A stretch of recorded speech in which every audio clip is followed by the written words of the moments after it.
Hey guys! Today we're gonna start recapping the manhwa. It's time to change the genre. If you like this kind of content, please like and subscribe. It really helps us be able to post more videos. I really like this manhwa a lot. It gives a nice twist to the classic transmigrator type of story, being that the main lead actually possesses a character who is a villain type in the original plot. And not gonna lie, the fact that the male lead is the Prince Charming handsome type of character really doesn't hurt at all. So, let's dive right into the story. The chapter begins with a handsome blonde and lilac-eyed young man standing before his fallen enemies. This is how the novel, The Owner of the Winter Forest, ends, with the main character, a grown-up Luca Winterwald, finally taking revenge on his distant family for taking away everything from him as he grew up, as they wanted to threaten him into renouncing his dukedom. Our female lead got hit by a car in her original world, and transmigrated into this novel in the form of Luca's abusive aunt, Judith, who in the original novel ends up murdered by Luca when he starts getting revenge on everyone who caused him harm. However, she transmigrated to a point of the novel where Luca is a cute 9-year-old boy under her care, as both his parents had passed away. The main lead is actually a big fan of this story, and so she knows that if she continues the flow of the novel, she will most definitely die. So instead, she decides to change the plot so as to prevent Luca's revenge towards her in the future. Moreover, she doesn't wish to be the abusive aunt the original novel intended for her character. She knows she can't change the whole novel, but she will do her best to survive as Judith. We see that Luca and Judith have poor living conditions, leaving poor Luca to earn his own food, only an apple and some bread a day, from doing small errands around the village. Luca has been living with Judith for 5 years now, right after Luca's mom, Judith's sister, died. Judith was really abusive towards Luca, as she had developed an inferiority complex regarding her looks. And as Luca grew and became increasingly beautiful, her complex was triggered. Now the main character is trying to improve Luca's living environment. She cooks for him, tends to him, and tries to get involved by taking walks and such. But Luca is extremely distant. I mean, who can blame him? Now Judith is tending for Luca, who has fallen ill. They don't have money for medicine, so she picks out some herbs to trade the apothecary for the medicine Luca needs. Her plan is to give Luca a year of good memories with her until his family comes looking for him. When that happens, she will live peacefully hiding from Luca's blood relatives. Judith is run over by a noble's carriage while picking up herbs. She is okay, but obviously a bit infuriated that the carriage didn't even stop. Once in the village, Judith runs into a man who seems to recognize her, asking her if she came to look for another guy. You can imagine Judith's dismay. This man, let's call him Potato Head, won't stop harassing Judith. She clearly has no interest in him and leaves it pretty clear to him as well. She tries ignoring him, but he won't go away, and when she declines his invitation to the May festival because she has to tend to Luca, he gets unbelievably rude. He even goes as far as to openly insulting her. But our strong-minded Judith won't let any man talk to her like that. You go, girl. With a sassy retort, she leaves him speechless and running away in shame. Just moments after, Judith bumps into a nobleman and falls onto the ground. She is trying to avoid at all costs being noticed by this noble, who is trying to help her up, as she figures it will strain her plans to go unnoticed by Luke's wealthy blood relatives. She keeps her head down and runs away from him as quickly as possible, leaving the noble quite shocked at her reaction. She then bumps into a friend, Leah, who tells her the noble was actually looking for her and had asked her directions to Judith's house. Realization finally kicks in, and Judith finally works out that in fact it was today the day Luca's family came looking for him. But Judith's memories had gotten Luca's age wrong. Desperately, Judith rushes home to find the tall, handsome, black-haired noble knocking on her front door. Judith's first impression of the nobleman is that he is handsome as hell, and I personally agree. He introduces himself as Viscount Rudiger Winterwald Jackson, a colonel of the Rungat army. Judith has to be very careful because there is information she knows from reading the novel that her character shouldn't know. The Viscount asks her if she knows about Jonas Winterwald, Luca's biological father, and she has to pretend she doesn't know him as the original character had no clue of his existence. Luca was Jonas's bastard child that he had with Judith's sister. He left before he found out that he had a child. Years later, Luca's mother wrote to him telling him about Luca, but he just ignored them. After he passed from a riding accident, his brother, the Viscount, found the letter amongst his things and rushed to find Luca. Judith wants Luca to go with him as she remembers he acts as a guide, teacher, and almost like an adoptive father to him. And so she plans to discreetly accept his offer of taking Luca to the Winterwald mansion to meet his grandparents, who are looking forward to meeting him. However, she doesn't want to be too transparent, as she is supposed to be his aunt after all, and doesn't want to make it seem like she's dumping Luca on them. In trying to act discreetly, Judith tells the Viscount that it's too sudden and that it would be really hard to tell Luca. Given that Luca is sleeping, she suggests the Viscount comes the next day to talk to Luca directly, telling him she guesses he'll feel better after resting and taking his medicine. The Viscount agrees and leaves for the day. Now, all that's left for Judith is to try to depart from Luca in the best of terms, so as to prevent his revenge plot in the future. During dinner, as she watches cute little Luca gobble down his stew, she starts questioning whether she should send him to the palace after all. She knows from the novel that it will only be a painful experience for him living there, and it's even harder for her given that Luca has just started to open up to her. Over the last month, she has been caring for Luca. She really felt a bond form between them, and it pains her to see him go. Next day rolls over, and Luca meets his handsome uncle. However, Luca doesn't seem to be very fond of him. He is rude and shut off, telling his aunt they can't be related because they don't look alike, which is sorta true, TBH. Judith tells him that his uncle's family are nobles and that they can provide him with everything he should want. But sweet little Luca still asks her what will happen to her. When she tells him that she has to stay at home, he surprisingly runs over to her and hugs her strongly, calling her mom. I'm tearing up, you guys. Everyone is shocked at this. Judith tries to clear up the situation by telling Luca that she is his aunt, not his mom, but Luca still insists. Judith is extremely confused. She doesn't understand why Luca is behaving like this. The Viscount tells him that if in fact she is his mother, he couldn't possibly separate them, and so he offers Judith to go back to the castle with them. Dismayed, Judith tries to explain that she is in fact his aunt. The last thing she wants to do is go back to the castle where at the end of the novel, Luca takes his revenge. However, every excuse she puts out is effectively terminated by Luca. He even goes as far as saying that he knows she wants to get rid of him to find a spouse on her own, leaving both Judith and the Viscount in utter shock. With a look of disappointment, the Viscount tells Judith that they can help her get a more suitable spouse if that's what she desires. Basically, he tells her that there are no limitations to what the Winterwald wealth can provide, and so any excuse she could possibly express, of course, other than Luca will grow up and kill us all, is destroyed within seconds. And so they all depart Judith's home in the Viscount's carriage. Right before leaving, Leah appears. In a bout of jealousy, she claims that she'll have a nobler husband than Judith, as she thought that the Viscount had proposed to her, and storms off. In light of this, the Viscount asks Judith if she's okay, but blushing, she hurries up the carriage telling him it's nothing. While in the carriage with Luca sleeping, the Viscount asks Judith if she really is Luca's biological mother. She hastily denies so, telling him she doesn't understand why Luca lied. However, the Viscount is extremely comprehensive, telling her it is obvious Luca loves her like a mother. Yeah, right. He then proceeds to tell her that he will be as a father to Luca as well, and they will raise him together as his parents. Blushing, Judith tells him to be more cautious with his words as he could be misinterpreted.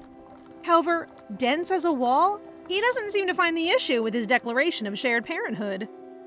They arrive at a commercial center where they will take a train for the rest of the ride to the castle. However, the Viscount tells them they should buy some necessities before boarding the train. Judith is excited as she remembers this scene from the books, where they bought young and cute Luca a lot of new clothes for him to wear. Nonetheless, there is an unexpected turn of event in which it is she that ends up having to try millions of dresses in front of both the Viscount and Luca. Judith is exhausted. The Viscount buys all of the dresses she's tried and then still insists on going to another store to get hats and boots. Judith can't believe this. She insists they start looking for things for Luca. She calls the Viscount Colonel, to which he insists that she call him by his name, Rudiger.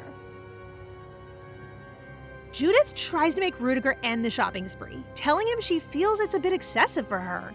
However, as dense as always, he tells her it doesn't seem that way to him, and so they shall keep on buying stuff for her.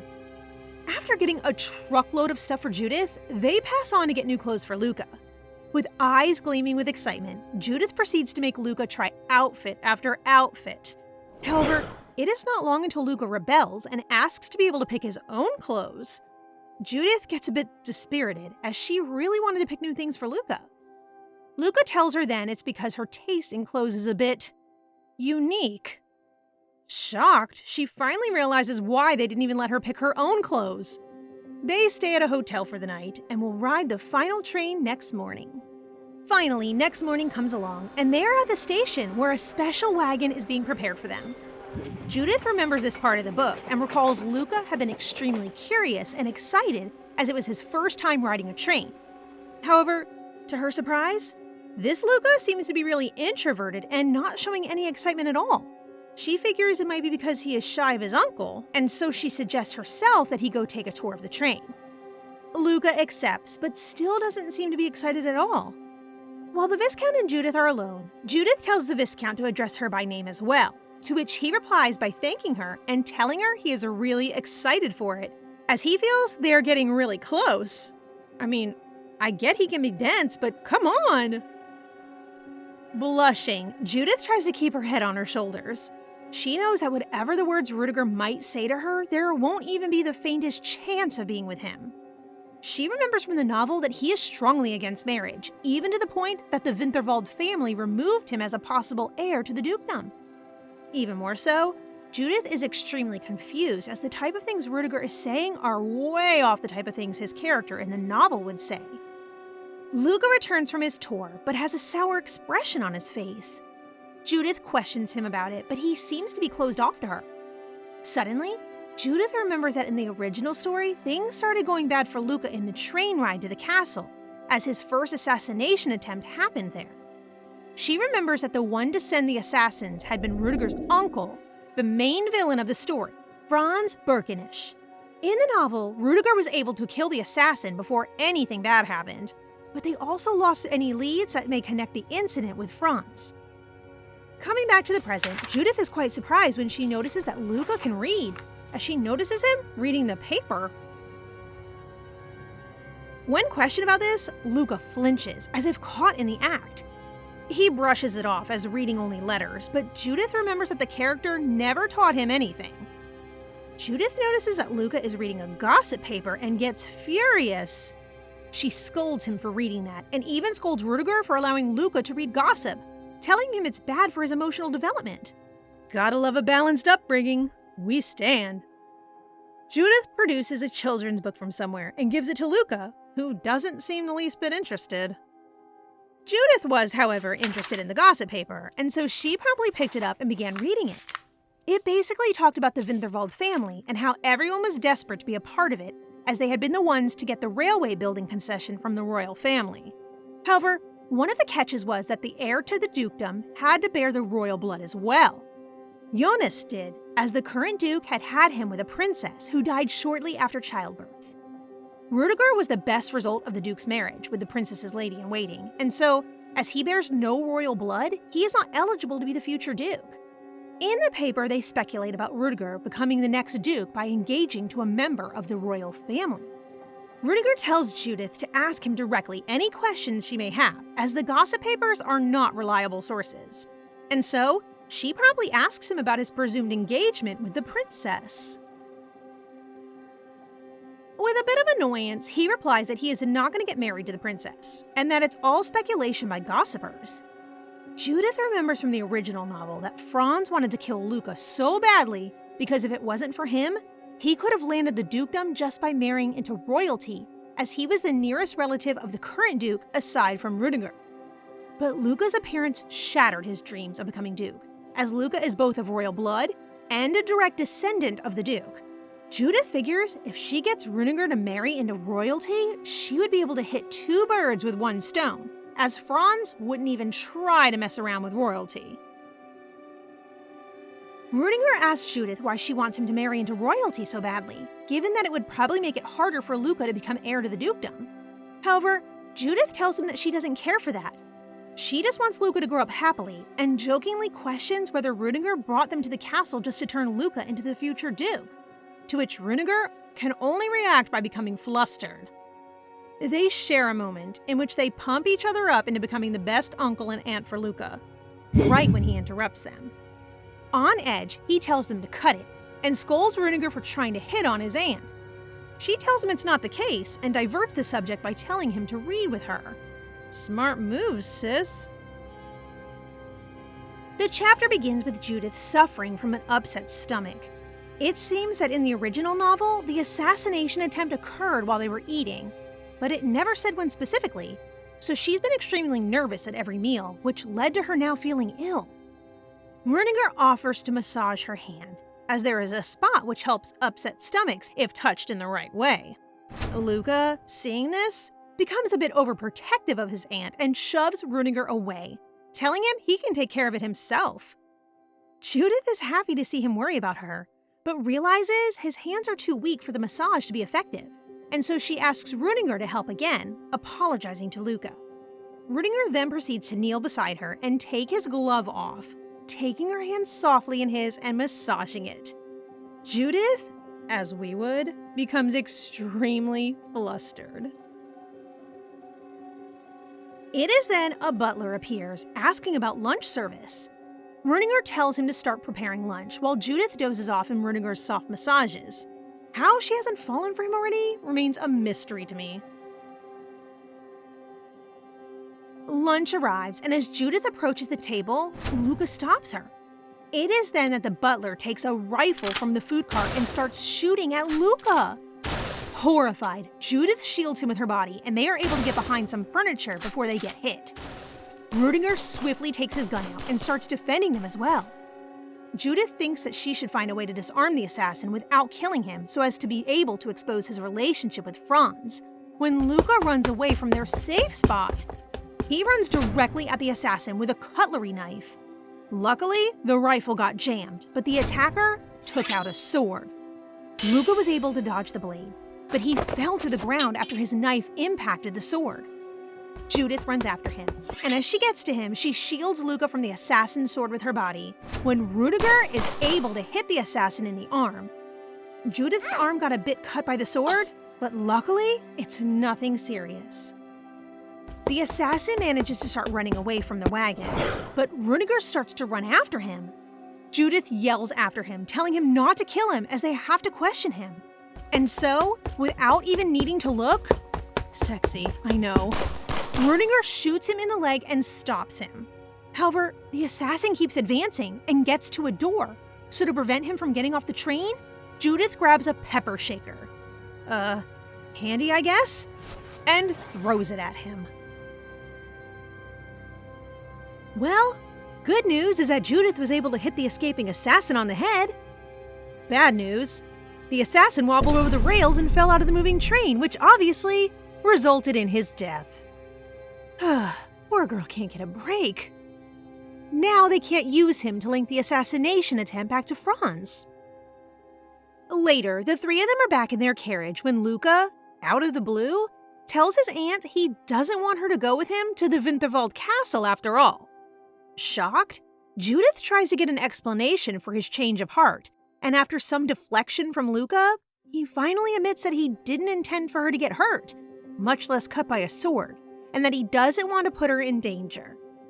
That's when Judith blows up, reminding him that he also tried to run up to the attacker and giving him a full 1-hour lecture on how he should not put himself in danger like that. Judith has made up her mind. After the lecture, she informs him that she fully intends to go to the Winterwald castle as Luca's mother. Both Luca and Rudiger look at Judith perplexed. Luca asks her why she would like to present herself as his mother, and Judith tells him it's because it would give her more control over what went on regarding him than if she was his aunt. She means to be able to have a say in the estate if something like what happened just now with the assassin happened again. Rudiger agrees with her, telling Luca that it's not a bad idea at all. Once that's decided, Judith tries to coerce Luca into calling her mom, and he refuses profoundly. Their relationship is so cute.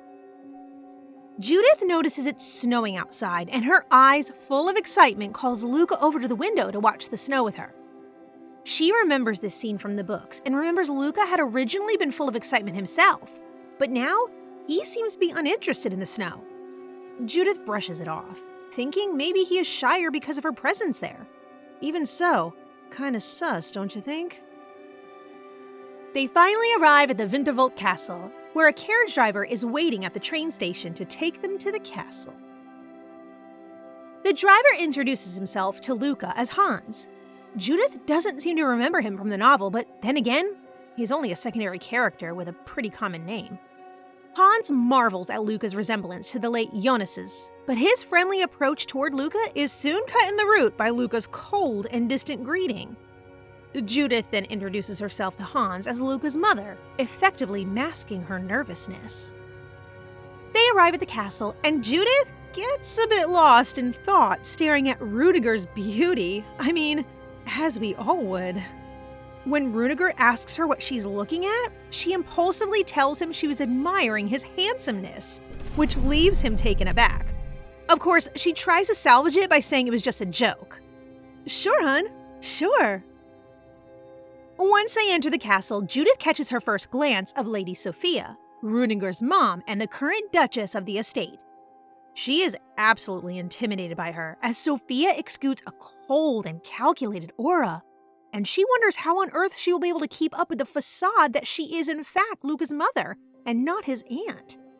She remembers from the novel that while growing up, Sophia looked after Jonas more than she did her own biological son, Rudiger, as Jonas reminded her of the late Princess Sophia.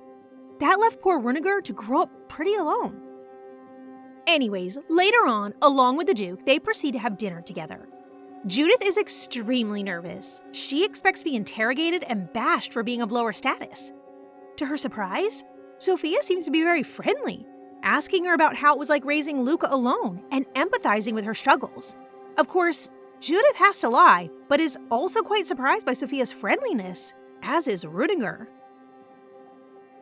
We get a hint behind Sophia's friendliness. It's because she is grateful that thanks to Judith, Princess Vanessa's bloodline can continue. The interrogation continues, asking her if she has noble connections and from which side of the family she got her light violet eyes from. Judith guesses they came from her grandmother, but she doesn't know much about her. Surprisingly, Sophia seems to be a bit disappointed that Luca doesn't have Judith's eye color, even though he is the spitting image of Jonas. The Duke pretty much keeps to himself all dinner long. Sophia then talks to Luca, asking him what his favorite food is, to which he replies, sacre torte, a pretty fancy cake for his upbringing. She then suggests that they take Luca to the capital to introduce himself to the royal family. Sophia tells Judith she has to be dressed accordingly in order to go to the capital, and suggests she gets more clothes.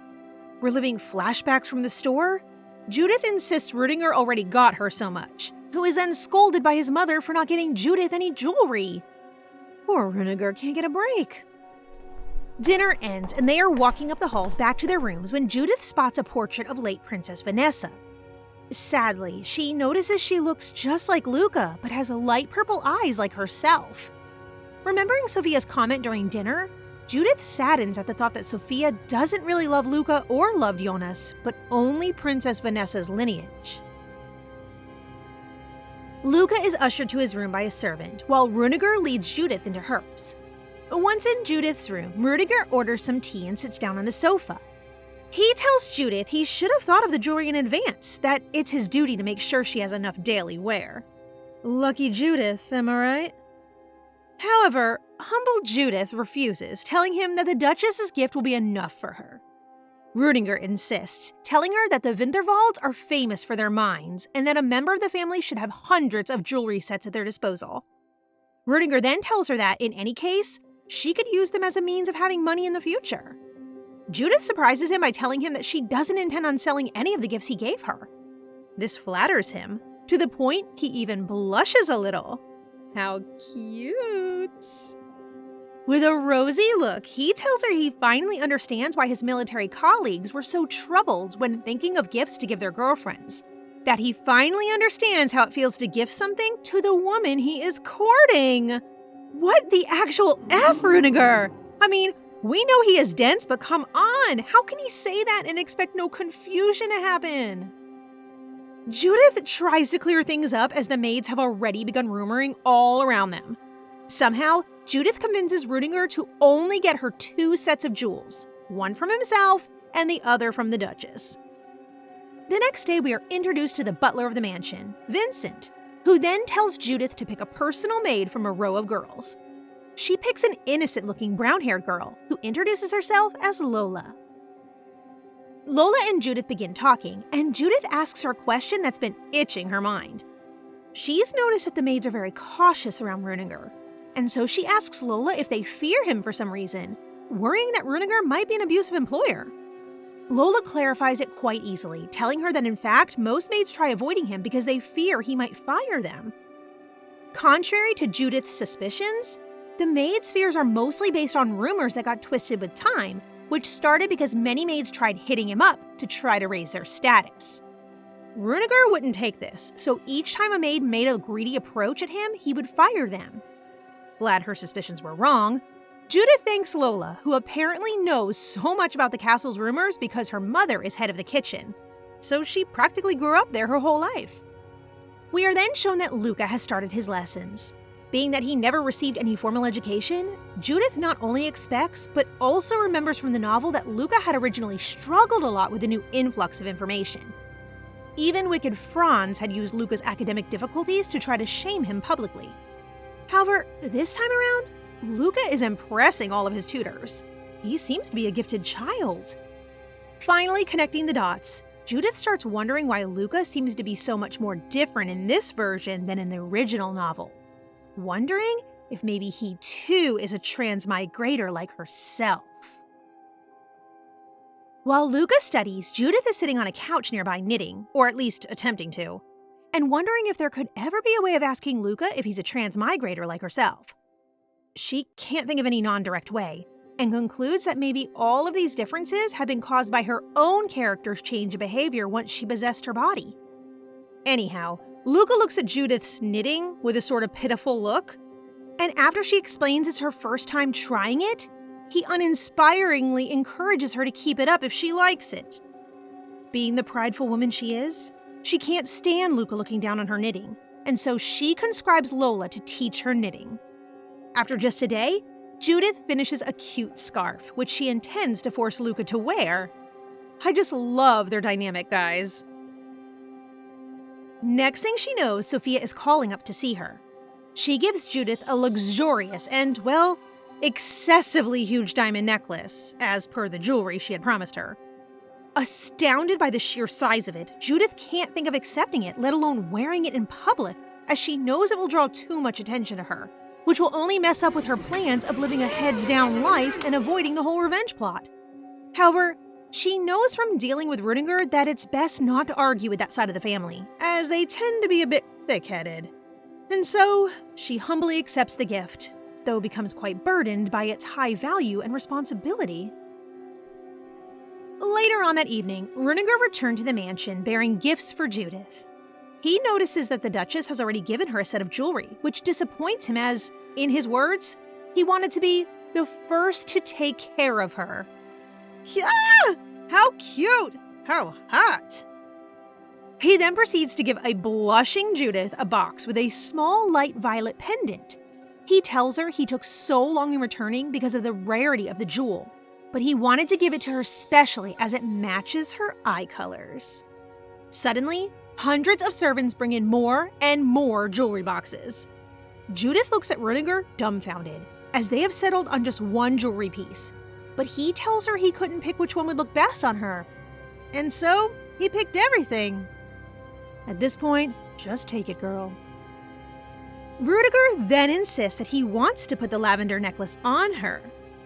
Going behind her and taking off his gloves, he slides the necklace around her neck and, well, tries for 6 minutes straight to clasp it until he manages to do it. He then insists on helping her put on a bracelet. She accepts, and that's when Rudiger sees the scar left on her wrist from the assassination attempt. He looks extremely guilty, telling Judith that if he had acted quicker, this wouldn't have happened. Judith tries to convince him it wasn't like that, and that it really is nothing. But it's no use. He goes on to claim he'll take full responsibility for what happened to her. A misunderstanding creating machine, is he not? After noticing Lola's shocked face at Rudiger's proclamation of responsibility, Judith notices the sort of misunderstanding Rudiger has just created. Frantically, she tries to clear it up to prevent any misleading rumors to spread, clarifying that Rudiger only meant responsibility for the assassin and not any other sort of responsibility. She wants Rudiger to leave, so as to prevent any more misunderstandings springing from his mouth. But she feels guilty for ushering him away after he gave her so many gifts. So she decides to gift him the muffler she just knitted for herself, being it the only thing she has of her own, and also imagining how cute Rudiger and Luca would look with matching scarves. Rudiger looks at it, completely speechless. Finally, with a charming look, he thanks her, telling her he is extremely happy. He may not believe in marriage, but boy, oh boy, is he harboring some strong feelings for Judith.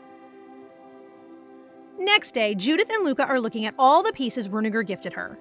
Judith seems distressed as she needs to pick only one to keep, but even then she knows Rudiger will not take the remaining pieces back. Luca tells her to just keep them all and use them as an emergency fund in the future. Shocked, Judith gently scolds him, reminding him it's not nice to simply give away the gift someone gave you. And even so, she reminds him of the risks of greed and of wanting to keep too much for oneself.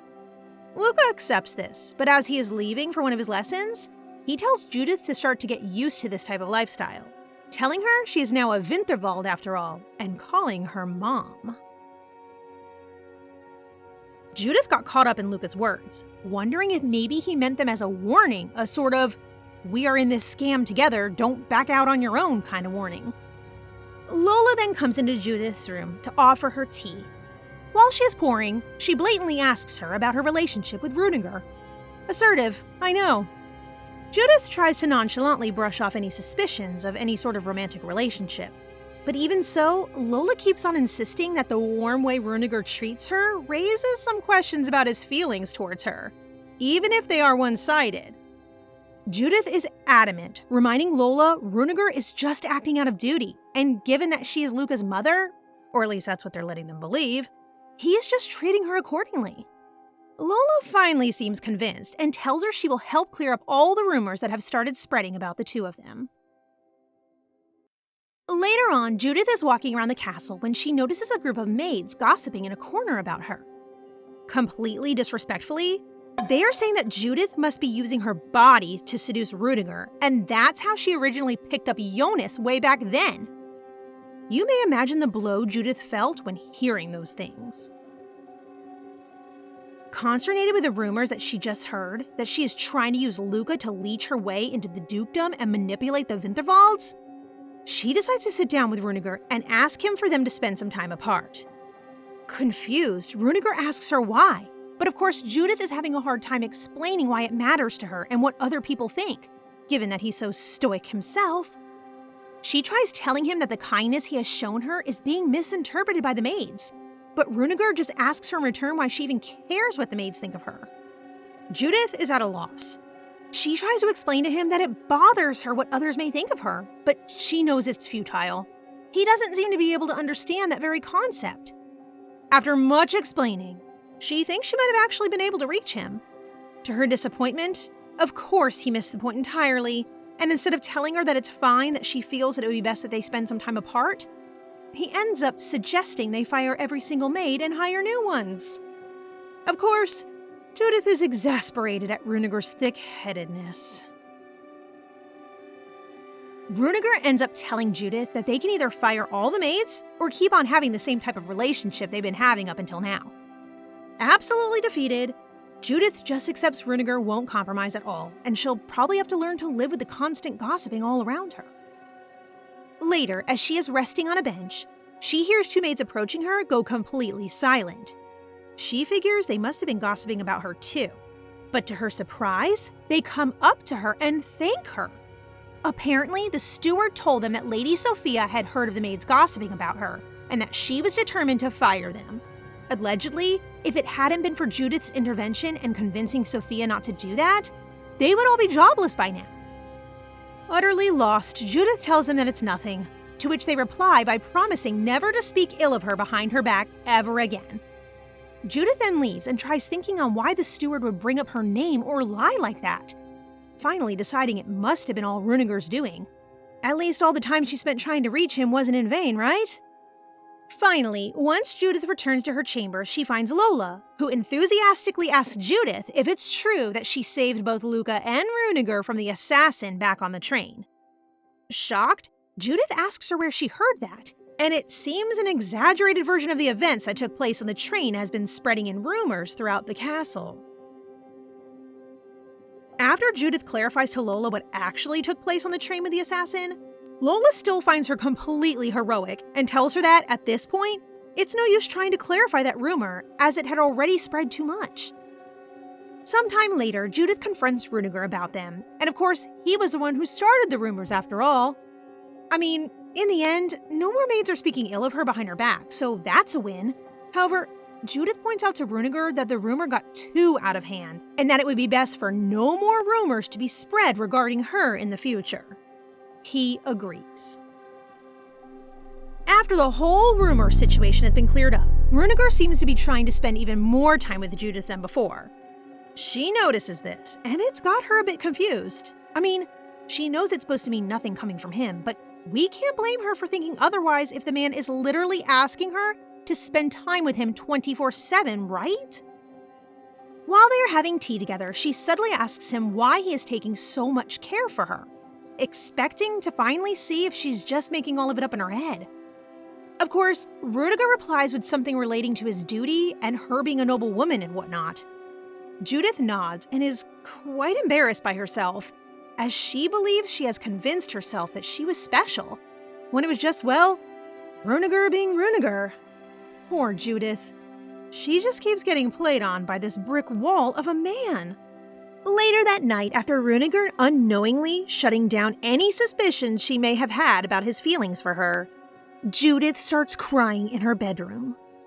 Runegar's words hurt her more than she expected them to. It seems she's just realized that she in fact had been growing feelings for him. Can't blame her, but poor thing knows that with Runegar's repulse towards any sort of relationship, her feelings are only one-sided. Next day during dinner, the Duke informs them that he believes it's finally time to formally introduce Luca's existence to the rest of the family. This came much earlier than in the original novel, but then again, with Luca's steep learning curve, it makes sense he is introduced earlier. Runegar opposes his father, telling him he believes it's a bit too early for that yet. However, the Duke is adamant. He can't stand their relatives gossiping about the empty position for the heir of the dukedom. Judith then asks if there's anything she can do to prepare. They tell her it would be best for her to know a bit about the members of the Winterwald family. Runegar then helps Judith learn the family tree. He starts by introducing the Duke's younger brother, Count Birkenlace, and his son, around the same age as Runegar, Franz. Runegar tells her he believes it was the Count who was behind the assassination attempt, even though Judith knows it was Franz. Wondering if maybe, like the other characters, Franz was a bit different from the novel, Judith asks Runegar about him. Runegar looks at her, kind of hurt, and tells her she shouldn't be curious about him. Okay? Judith insists, wanting to be prepared if she has to meet him during Luca's presentation.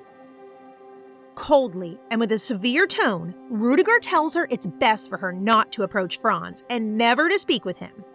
He tells her he doesn't respect boundaries and even goes as far as calling him stupid.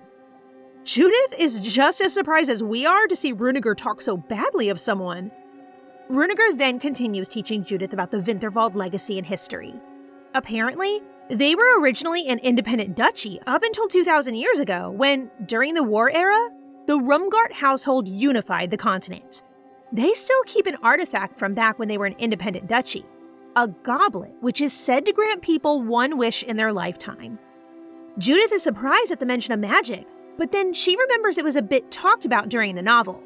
It seems the Duke is taking Luca to the Ancestry Room as they speak, which is the hidden room where they keep the goblet.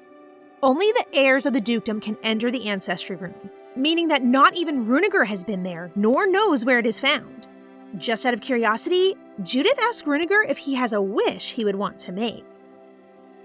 Runegar simply tells her he doesn't believe in any of that, which leaves Judith feeling a bit embarrassed. He then corrects himself, telling her that actually he has nothing left to wish for, as his wish has already been fulfilled. Judith doesn't dare to ask further. Damn it, girl! It's no time to be getting shy now! Much later, Luca finally returns. He seems to be exhausted, and so Judith tells him to sit next to her.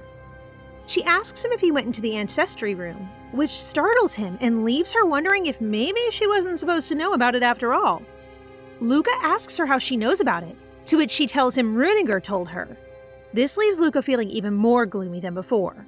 Seeing at how upset Luca is, Judith wants to know if she can help him in any way, or if something bad happened in that room. Luca just tells her he has a lot on his mind, to which Judith suggests that they think about them together. He just shuts down even more. Judith tries consoling him, telling him his worries mustn't be such a big of a deal and that they probably have a solution. Seeing as nothing is working, Judith tries the old and trusty method of diversion, asking him what he would wish for from the goblet once he becomes head of the house.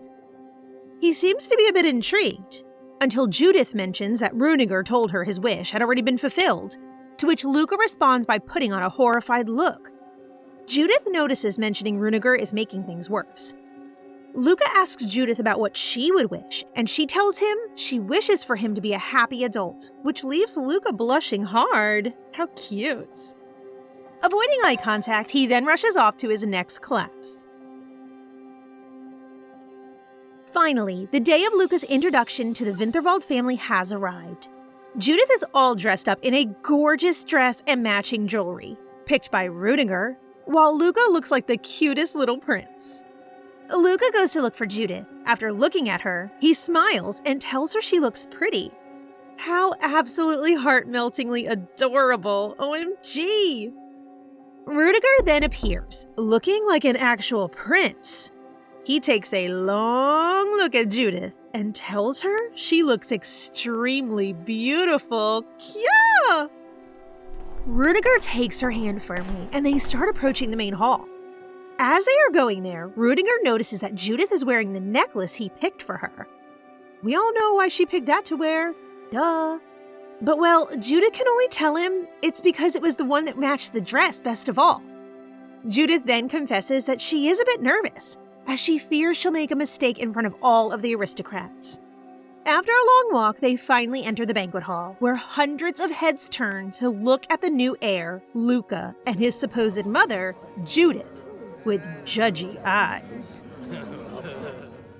Judith introduces herself and Luca as her son when a tide of whispering takes over the hall. Suddenly, an old lady looks at her and asks her about her last name and her hometown. When she tells her she is a Maybom and that she is from a village in the south named Emdem, an uproar of comments regarding her status as a commoner rises. They're even questioning her presence at the banquet. Judith's only worry is Luca and how he is feeling, so she takes his hand strongly in hers.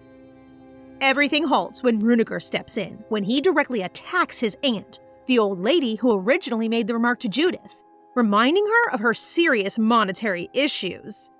Everyone is shocked at Runegar, even telling him that they were speaking ill of Judith on his behalf. They continue by telling him not to speak like that to his elder, but he's had enough.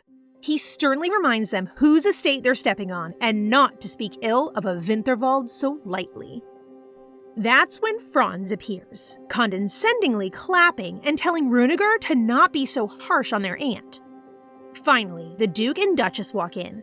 That's when the Duke introduces Luca as the heir of the Winterwald estate to everyone present, and Luca greets them all himself. Luca is sharp, telling everyone off for speaking badly of his mother in front of him, the next heir of the Winterwald estate. However, people start talking back to him as well, telling him he shouldn't speak so highly before even having a fixed position. That's when the Duke steps in, putting everyone in line and reminding them Luca is to be the heir of the estate, so they better treat him with the respect he deserves. He even scolds Franz personally, being that he had uttered something about Luca not being a Winterwald since birth. But the Duke reminds him he is son of Jonas, and even points out that Franz wasn't a Winterwald from birth. Franz isn't done yet, asking the Duke when he plans on introducing Luca into the family tree and introducing him to the royal family. To Luca's surprise, the Duke tells him that he was planning on changing Luca's surname to Winterwald right after the banquet. Later on, some women are talking to Judith, asking her in a condescending way about her commoner life before going to Winterwald. Judith notices the Duchess is leaving. She doesn't seem to be feeling so well, and so she takes advantage of that to leave as well. She uses Luca as an excuse, telling the women Luca is tired and that she'll take him to bed. The women question even this, telling her that in nobility, a nanny does that, and even go as far as mocking the Duchess for having nursed Jonas herself. Judith has really had enough, telling them to go talk to the Duchess themselves if they have any more suggestions like that. And just like that, she turns around and leaves with Luca and Runeger. We love a girl who can stand up for herself. Rudiger escorts Judith to her bedroom door. Once there, he asks her why she just let those people talk to her like that, to which Judith makes him notice that it's quite amazing how he now seems to be concerned with what other people are thinking. This surprises Runeger as well, as he just realized that he is in fact bothered by what other people think when it concerns Judith, and only Judith. Yeah, he literally said that. Judith, of course, blushes hard. Runeger then tells her goodnight and leaves, leaving a quite troubled Judith behind, wondering if he actually likes her or not. After a night of tossing and turning, she settles on keeping her feelings hidden, so as to at least be able to be by Runeger's side as Luca's guardian. The next day, Luca is adamant that Judith doesn't meet Franz, let alone speak to him. Judith agrees, but she's still thinking it would be best to meet with him to see what he is up to now that all the guests are staying over at the mansion. Lola appears then and tells Judith the Duchess wants to share a meal with her, and as she hates crowded places, it would just be them two alone. Judith is delighted at the offer and swiftly leaves Luca to go meet the Duchess. While going to meet the Duchess, she coincidentally walks into Franz. He tries to invite her for a cup of tea, but she tells him she has plans with Sophia already.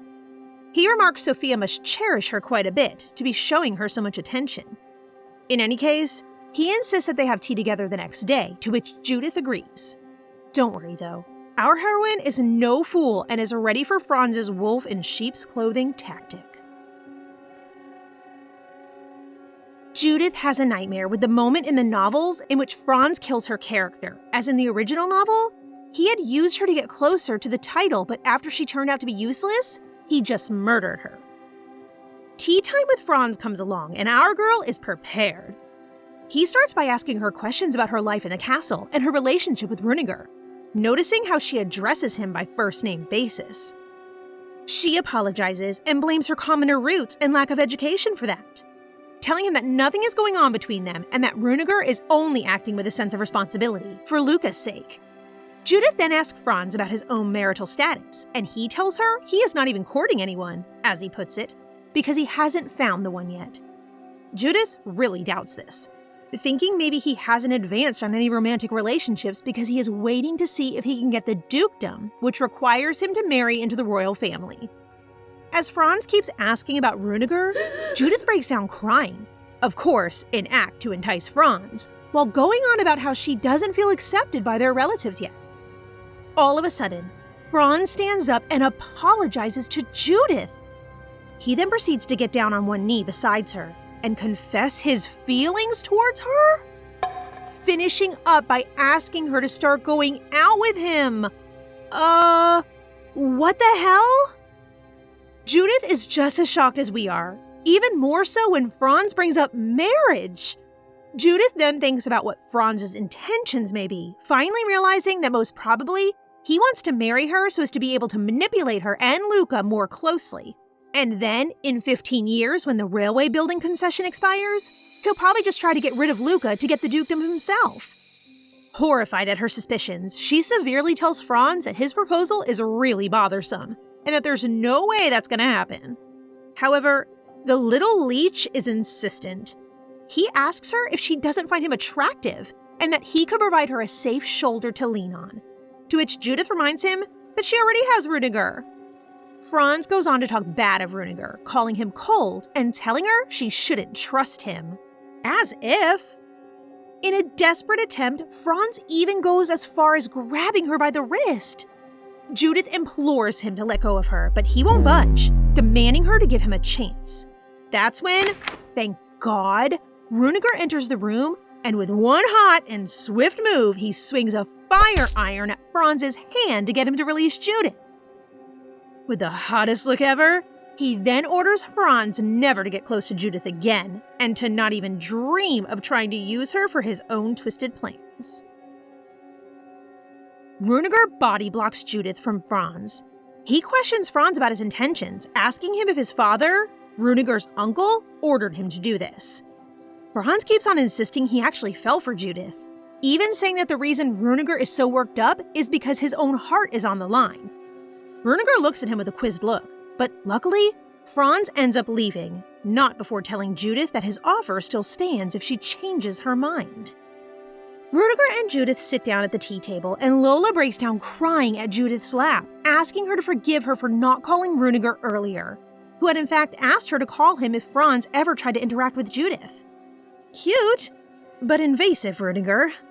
Judith wonders if maybe Lola is afraid Rudiger might fire her for going against his orders and not calling him before the tea happened, and so she tells Rudiger not to fire her. This calms Lola down. Then a sort of interrogation by Rudiger to Judith takes place. He asks her what Franz's proposal was to her, to which she tells him the dating and even the marriage proposal. He then asks her what she responded to, and looks quite relieved when she tells him she turned down both of them. When Judith thought it was all over, Rudiger fires one final question at her, asking her if she said no because it was Franz who had proposed, or if she was opposed to marriage in general. Judith is at a loss at this question. She sarcastically asks Rudiger if he intends to arrange a marriage for her, as he had said before they came to the castle. But of course, Rudiger doesn't understand the sarcasm and takes it seriously. Exasperated, Judith tells him it wasn't serious, and tells him that no, she is not interested in getting married, which, surprisingly, leaves Rudiger with a sort of disappointed look. After that's over, Judith meets angry Luca, who immediately scolds her for going behind his back and ignoring his words and meeting up with Franz. He even yells at her in anger, telling her never to meet with Franz again. Judith finally is able to calm him down, and things move on. After all of that, Franz finally left the castle, leaving Judith a bit more relieved. Later on, one of Luca's tutors wants to meet up with Judith. In the meeting, she expresses concern for Luca as he has been skipping class, and when he attends them, he is usually absent-minded. He still answers all of the questions correctly, but it is worrisome behavior nonetheless. Judith agrees and thanks her, then calling up Luca to talk about this. When questioning him about this, Luca tells her he doesn't intend on going on any more classes, that he will study on his own as he already has a lot on his mind and the classes are only taking up his time. Judith presses Luca to tell her about what's that's weighing so heavily on him, but he still won't talk. And so, she resolves to tell him to go out for air with her. They go outside and Judith hands Luca a glove and a ball. She tells him that when he is feeling overwhelmed like that, he should go out and move his body a bit.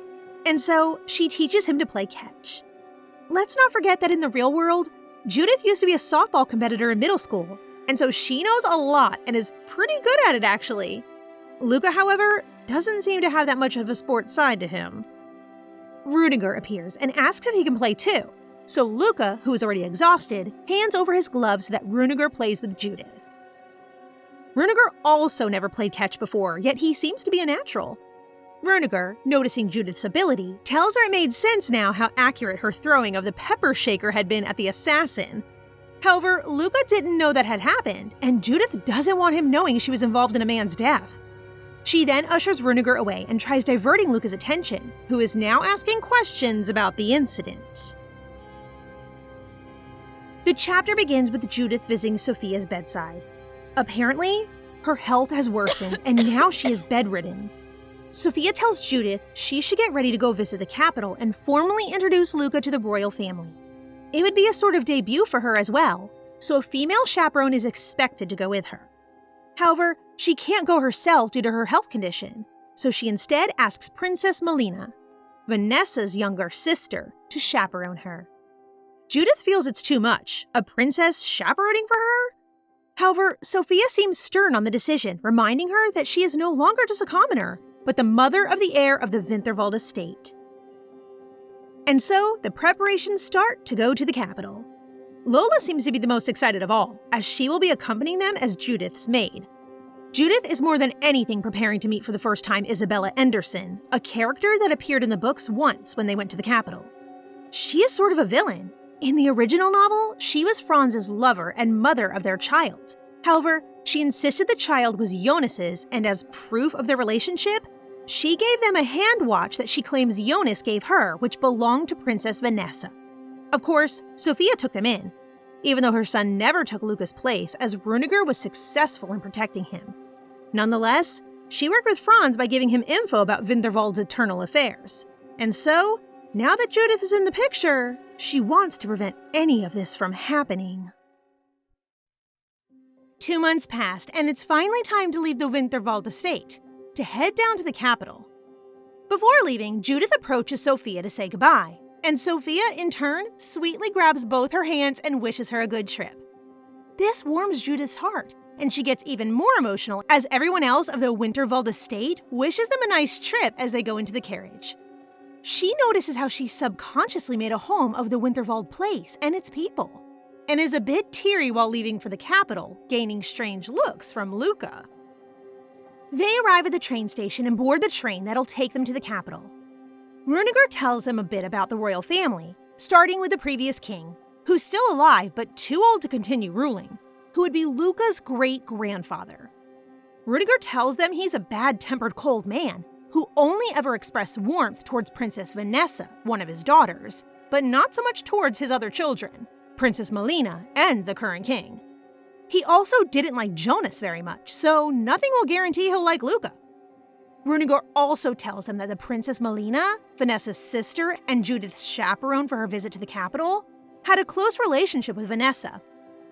This preoccupies Judith a bit, thinking that she might dislike Sophia for seemingly taking Vanessa's place after she died. So for Sophia's sake, Judith is determined to be very careful when reaching the capital and not make any mistakes which may prejudice Sophia. It's a week-long train ride from Winterwald to the capital, and Judith is getting quite bored. She glances over to Luca, who's always with a concerned and pensive expression on his face. Way too serious for a 10-year-old to have. Determined to change that, Judith proposes they play a game, showing Luca she's bought playing cards. She hands them to Luca and is marveled at his shuffling skills as well as his knowledge on cards, telling her there's a card named after her, the Queen of Hearts. She worries he might have picked up those skills from gangsters at Emden. Judith invites Runegar to play with them as well, and he warns them he's not a very good player, but he's made bets with his army buddies before. And thus, the games begin. They start playing a simple game called Old Maid, and soon enough, Luca is winning every round while Runegar is losing every round. Both Luca and Judith are surprised at his lack of skills, and Judith worries his army buddies have been abusing his bad skills to take money off him while betting.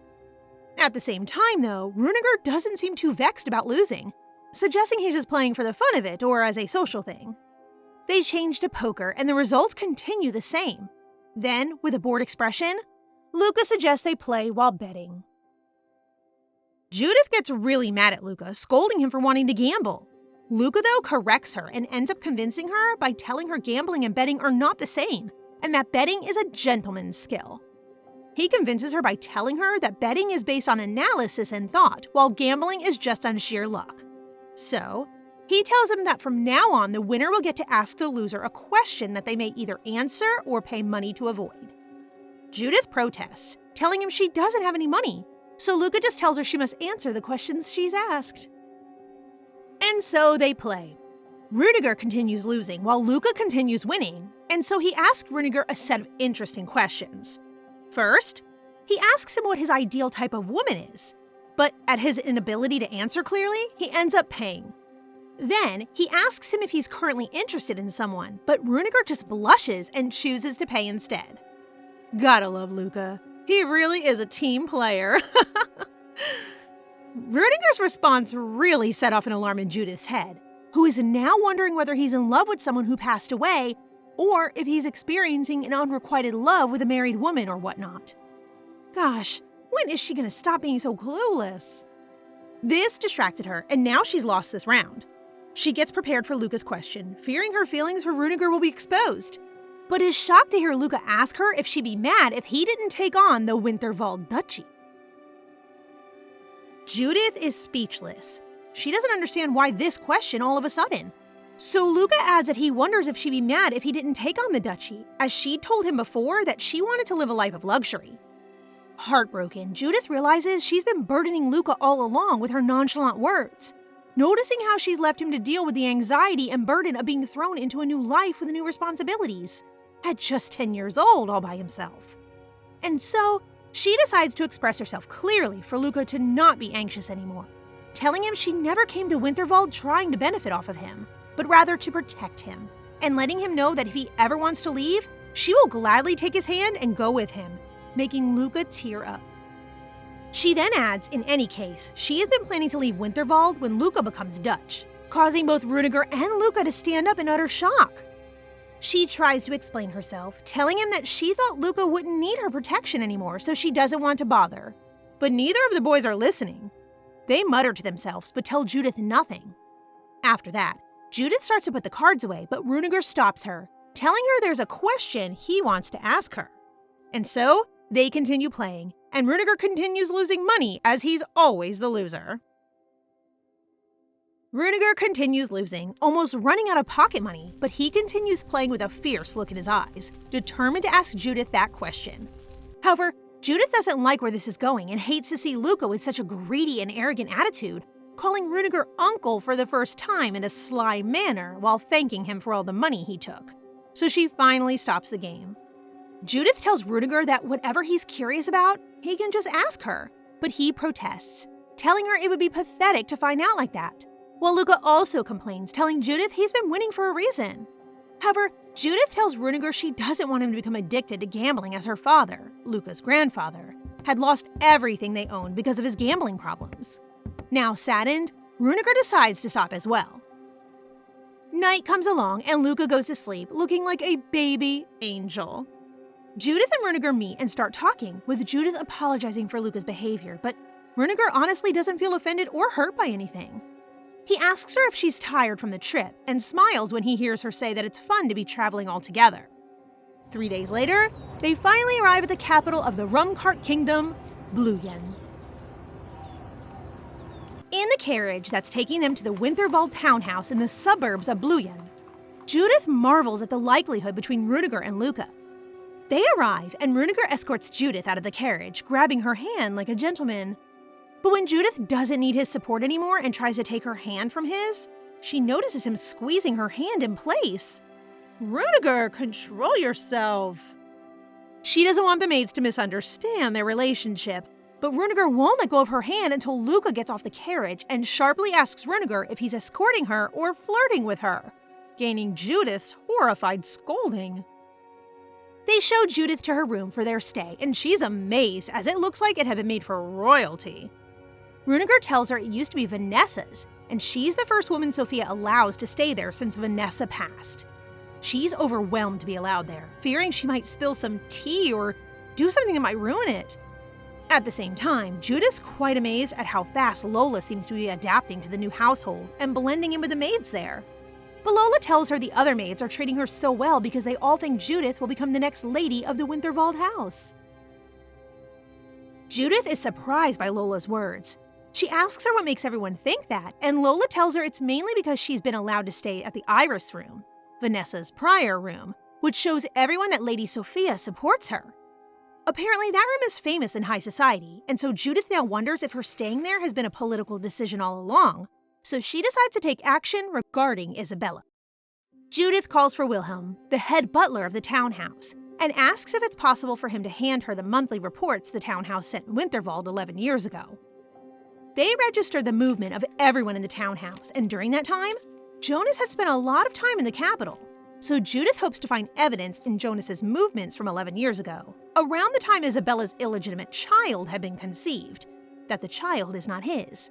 Of course, Judith doesn't tell Wilhelm this, but he's quite perceptive, asking her if there's anything in particular she's looking for so that he can filter out useless reports. She then asks him to also keep an eye out for a lady named Isabella Enderson, and if he could omit telling this to Runeger for the time being. Wilhelm accepts, but tells her that obviously if Runeger asks him anything directly, he'll have to answer. And thus, Judith's plan to dismantle Isabella is set in motion. It's time for Judith to meet her chaperone, Princess Malina, and so she gets ready to head to the Imperial Palace. Runeger goes with her as he also has affairs in the palace, though we all know he would have accompanied her even if he didn't. Before leaving, Luca appears to say goodbye, telling Judith to behave and not cause any trouble, and she replies that it should be him who has to behave and study for his tests, even though Luca appears to be way beyond all that. Lola then assures Luca that she'll look after Judith, and if anyone strange appears, she'll get them away from her, finally convincing Luca and gaining protests from Judith. I honestly love their dynamic. Runeger and Judith reach the palace, and Runeger leaves her, telling her they'll meet after her meeting is over. She enters the room Malina is waiting in and finds her sipping tea with a hardened look on her face. Malina immediately tells her to sit, but before Judith can even do that, she tells her she's not satisfied with this situation, making Judith flinch. She explains that it's beneath her to chaperone for her, as she wasn't even Jonas's concubine, but rather just a one-night stand. However, Sophia gifted her a really rare necklace, so it was hard for her to refuse. She planned to return the necklace to Judith and find her another chaperone, and Judith, though shocked and uncomfortable, was about to thank her for going through the trouble when Malina cuts her off, telling her she changed her mind and she'll chaperone her after all. Judith asks Malina why she changed her mind, and she tells her just on a whim, but then adds that she understands why Sophia wants her to chaperone her, making Judith suspect that, just like Sophia, Malina might be seeing Vanessa through her. Malina then asks if Sophia treats her well, and Judith tells her she does, gaining a smile from Malina and making Judith realize Malina doesn't hate Sophia as she had expected, but rather her feelings towards her are more complicated. Malina then tells Judith not to trust the Duke, Winterwald, reminding her when Franz warned her about Runeger. She sends the maids out of the room and confides in her that she suspects he may be responsible for Vanessa's death. Apparently, Vanessa's plan had been to be with the Duke, give him a child that would benefit him from the railway contract, and then divorce him, returning to the Imperial Palace. Judith asks what Vanessa was to gain from this, but Malina is still unsure. Moreover, Malina tells her that the Duke had in fact been trying to get to Sophia, whom he'd fancied even before marrying Vanessa, and that the railway had been an excuse to make this happen and get close to Sophia. Malina also tells her to be cautious of Winterwald, as she suspects Jonas was really murder, as he hated horse riding, so him dying in an accident of that nature is really sus to her. She tells her that the Duke never liked him, and that he might prefer Runeger to be his heir, as he's the son of Sophia, who he loves. Judith is in shock, now fearing for Luca's safety in the Winterwald manor. Judith literally staggers out of the room, where Lola is waiting for her, concerned at seeing the shape she came out in. She tells her she should have stayed with her, even saying she would have defended her against the princess, making Judith smile. Lola suggests they go to the gardens to blow off some steam, as it would be a while until Runeger was free to meet them again. They go, and Lola is fascinated by the flowers, and so Judith tells her to go take a look around while she thinks alone. Excitedly, Lola leaves to look through the garden. That's when Judith finally breaks down, trying to process all the information Malina spilled on her. She doubts the Duke will go so far to make Runeger his successor, as he's always shown himself to be quite uninterested in him, and so she decides to focus her affairs with Isabella while in the capital. Suddenly, she hears an old man struggling to breathe, so she hurries to help him up, and as soon as he sees her, his eyes widen in bewilderment. Judith takes him over to a bench, and he insists on talking with her, asking about her family and if she's married. Even though he has sudden bursts of anger, she tells him her family is small, she's not married and from Emden, and she's being helped financially by the Wintervalds, which seems to strike a nerve in him. Lola then starts shouting after her, so she parts ways with the old man. Lola starts scolding Judith, telling her she was worried when she didn't come at her calling, and then scolded her some more when Judith told her she'd been helping a strange but kind old man, making Lola worried she might have put herself in danger by meeting strange men. They leave the gardens and find Rudiger socializing with 2 other men. Judith doesn't want to interrupt them, but the second Rudiger notices her there, he hastily trunks around, cutting the conversation with the other men cold, and asks her if they should leave now. One of the men introduces himself to Judith as Major Peter Gremlin, grabbing her hand, but in a millisecond, Rudiger takes him by the collar and gets him away from her with a deadly glare, asking Judith if she's all right. She's a bit surprised by this, but then remembers the first time she met Rudiger, she wouldn't let him take her hand to escort her, so she realizes that he may think it's something she hates. She clarifies it's a no big deal, disheartening him. The other man, Lieutenant Colonel Daniel Hepsburn, tells her they went to corroborate the rumors that Rudiger had escorted a lady to the Imperial Palace, as there's a bet going around their military buddies about when that would happen. Apparently, Rudiger never escorted anyone before, as he never treated ladies any different from men. This makes Judith remember the conversation she'd had with Rudiger, in which she thought she meant nothing to him and broke her heart, now realizing that may not be the case. Judith keeps on asking Rudiger's army buddies about their statements, not believing at first that he never treated any lady special before, but they tell her that's true. She's decided to have no expectations about Rudiger's feelings, but is now starting to question that. Meanwhile, Rudiger is quiet and just lets his buddies talk without saying a word. Suddenly, he grabs Judith's hand and ushers her away just as Peter was talking about the princess and how she'd talk about promoting him to minister, saying she's been working for nothing. Lola then leaves Rudiger and Judith alone for a moment as she goes to call the carriage, and Judith apologizes to Rudiger for having elongated the conversation so much.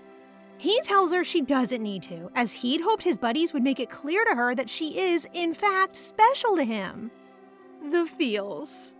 He tells her he's thought he'd worked hard to express himself so far, but it didn't seem to be transmitting correctly to Judith. She's getting quite flustered, not understanding the meaning of his words, and reminding him of when he told her he treated her well because he was a noble gentleman and she was a lady. But he clarifies to her now that he meant that she's a lady special to him. Judith asks him if he likes her, and he tells her he does. Finally. Still unsure though, she clarifies she means as a woman, and he still nods. Aww! She imagines a future in which she's together with him, both raising Luca, but then remembers dismayed that to the rest of society, she's his sister-in-law. She's completely upset at her realization. Seeing as how she's already introduced herself as Luca's mom, it would be too late for her to take it back and tell everyone she's in fact his aunt. Not to mention that it will probably cause her arrest for having deceived the royal family. She expresses her concern to Rudiger, who of course doesn't seem to find any problem in becoming partners, even if to the rest of the world they're supposed to be siblings-in-law. She then asks him about his thoughts on marriage, and is really surprised to hear him say that he would prefer to marry if he could. In shock, she asks him if it wasn't true that he wasn't interested in marriage, and even more shocked, Rudiger asks her where she got that idea from, making her come to the realization that she had based this assumption off of rumors all along. She also asks him what he meant when, back then, he told her about getting her married in Winterfell, and confidently, he tells her he always thought of himself as an option for her. Gosh, the lack of communication between the two thus far is astounding. Well, in any case, Rudiger tells her he'll await her response to his confession, but seeing as she has to get ready for Luca's debut to royalty and wants to be alert for the whole Isabella situation, she tells him she'll reply once they return to Winterwald. Finally, she asks him about the promotion to minister his buddy said the king had offered him. Rudiger tells her he declined it, as the price for it would be marrying the current king's second daughter.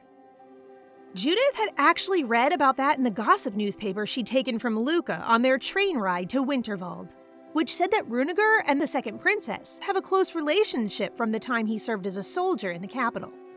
This makes Judith feel uneasy, as she's realizing that the second princess might also have an eye for Rudiger. Rudiger tells her he doesn't understand the reasoning behind the king's proposal, as originally, he thought he wanted to make this arrangement in case Runegar became the next heir of the duchy because of the railroad contracts. But now with Luca in the picture, Runegar doesn't understand why the king's still trying to pair him with his second daughter. Runegar then asks Judith if there's a specific type of man or characteristic she finds desirable in a man, leaving her speechless. Confidently, he tells her he knows he'll be able to match her expectations to a certain extent, but she reassures him that he's pretty much covered them all already. However, she thinks that maybe she'd like it if he was nicer to people, but at the same time, she doesn't want him to be, as it's pretty much the only thing that's keeping the ladies away from him. Girl, you gotta get a handle on that jealousy. In any case, she tells him he mustn't cheat nor gamble. She then asks him if he'd already told Lieutenant Hepsburg that he was going to escort her, as he ended up winning the jackpot from the bet amongst his army buddies. He tells her he did, in exchange for splitting the jackpot with him. He asks her if she's upset by it, and is surprised to hear her tell him she'll forget it if he splits his winnings with her. She's no fool, this Judith. Judith figured that since winning the bet wouldn't have happened without her, at least some of the wins should go to her, and honestly, as she's got no way of making money for herself regularly, she's kinda desperate to get some. Runegar agrees, telling her he'll give her all his share. They return to the townhouse where Luca is waiting for them. He notices a change in the atmosphere between them, but decides to leave it be.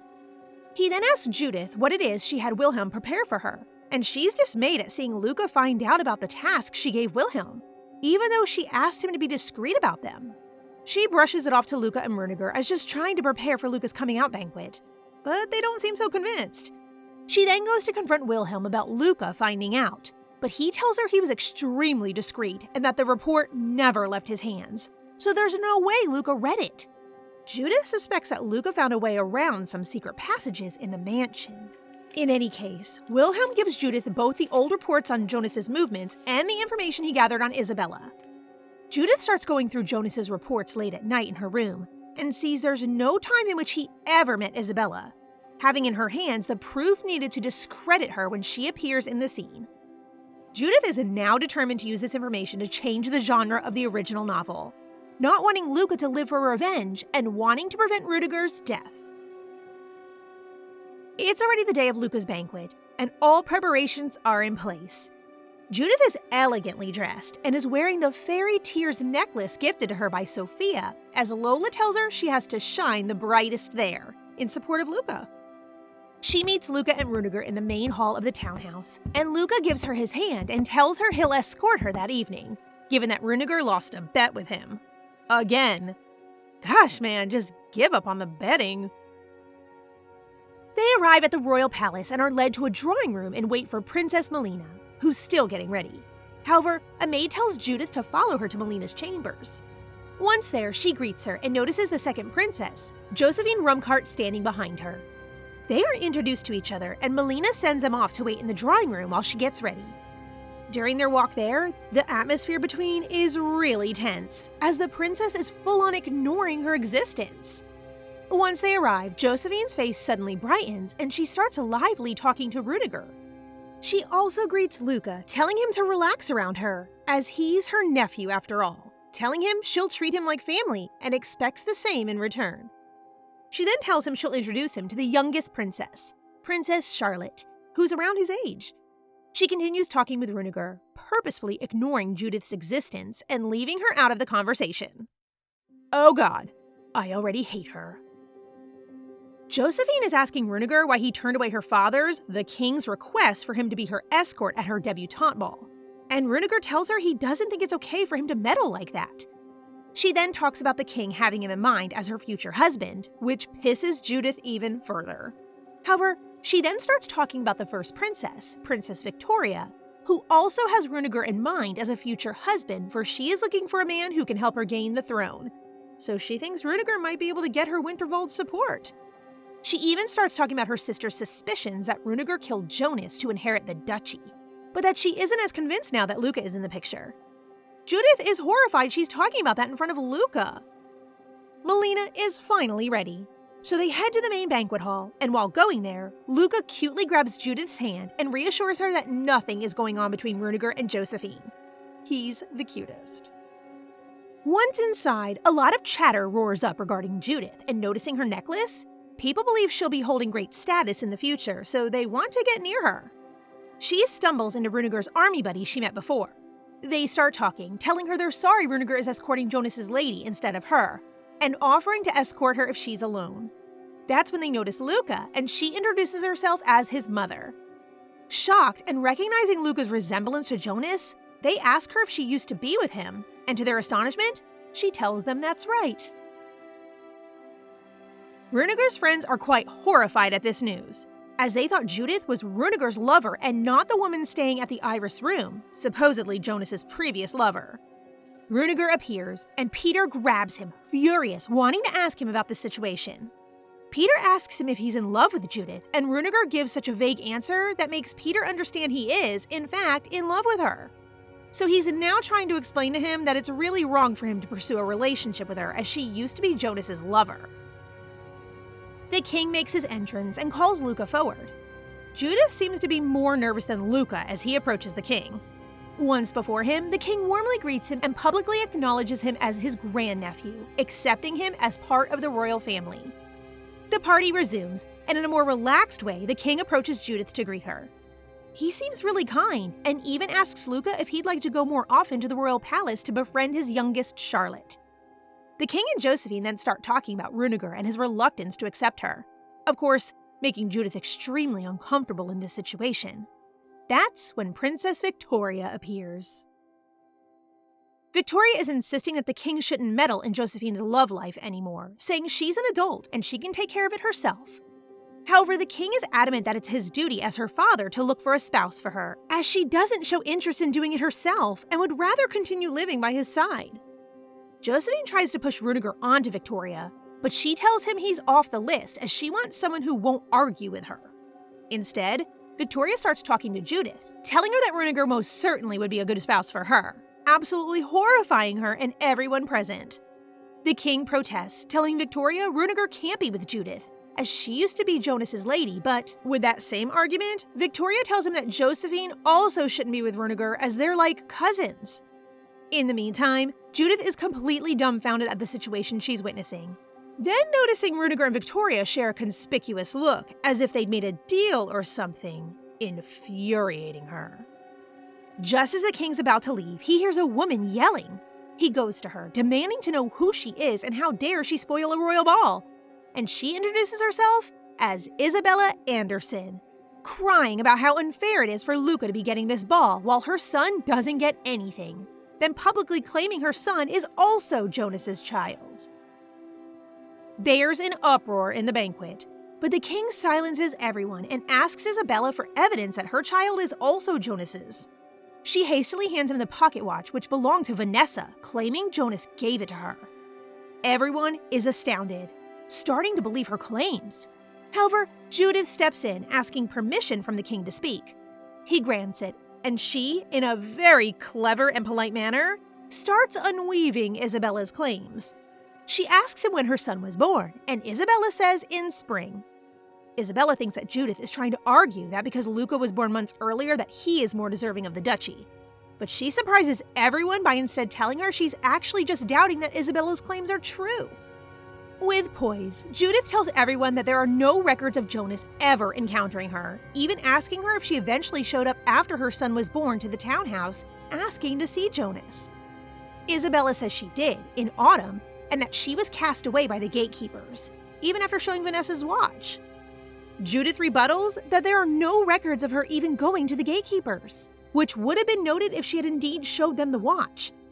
Runeger also gets involved by saying the gatekeepers ignored the watch. Isabella is basically saying they are incompetent, thus bad-mouthing the Winterwald establishment. Public opinion quickly changed against Isabella.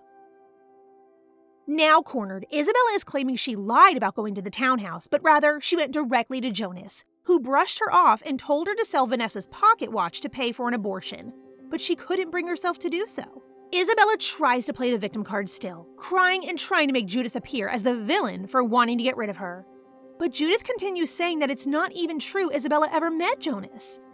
Judith tells everyone that Jonas wouldn't have let her keep the watch, as even though he never valued Vanessa much, he did value his status given by his royal bloodline, so he wouldn't have let her keep a royal heirloom just like that. Jonas's attitude is further corroborated by his past lover, who made up about 30% of the guests of the banquet. So Judith finishes off by saying that if Isabella thinks he'd let her sell the watch just like that, it's because she never even met him.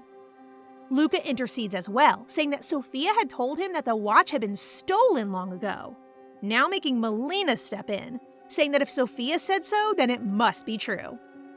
Judith is a bit worried Luca might be lying, as she never read anything like that in the original novel. But in any case, she decides to deal with it later. The room is in clamor, shouting at Isabella for having lied to them, leaving her trembling and speechless. Judith is about to administer the final blow, wanting to ask her who gave her the watch to expose Franz. But before she can finish the job, another man steps in, claiming to be a close friend of Jonas, and tells everyone that Judith is a liar too, asking the king for permission to expose her. Lord Royton Greenhalton tells everyone that, as Emden is part of his family's fiefdom, as soon as rumors about Judith started to spread at the capital, he sent people over there to investigate her.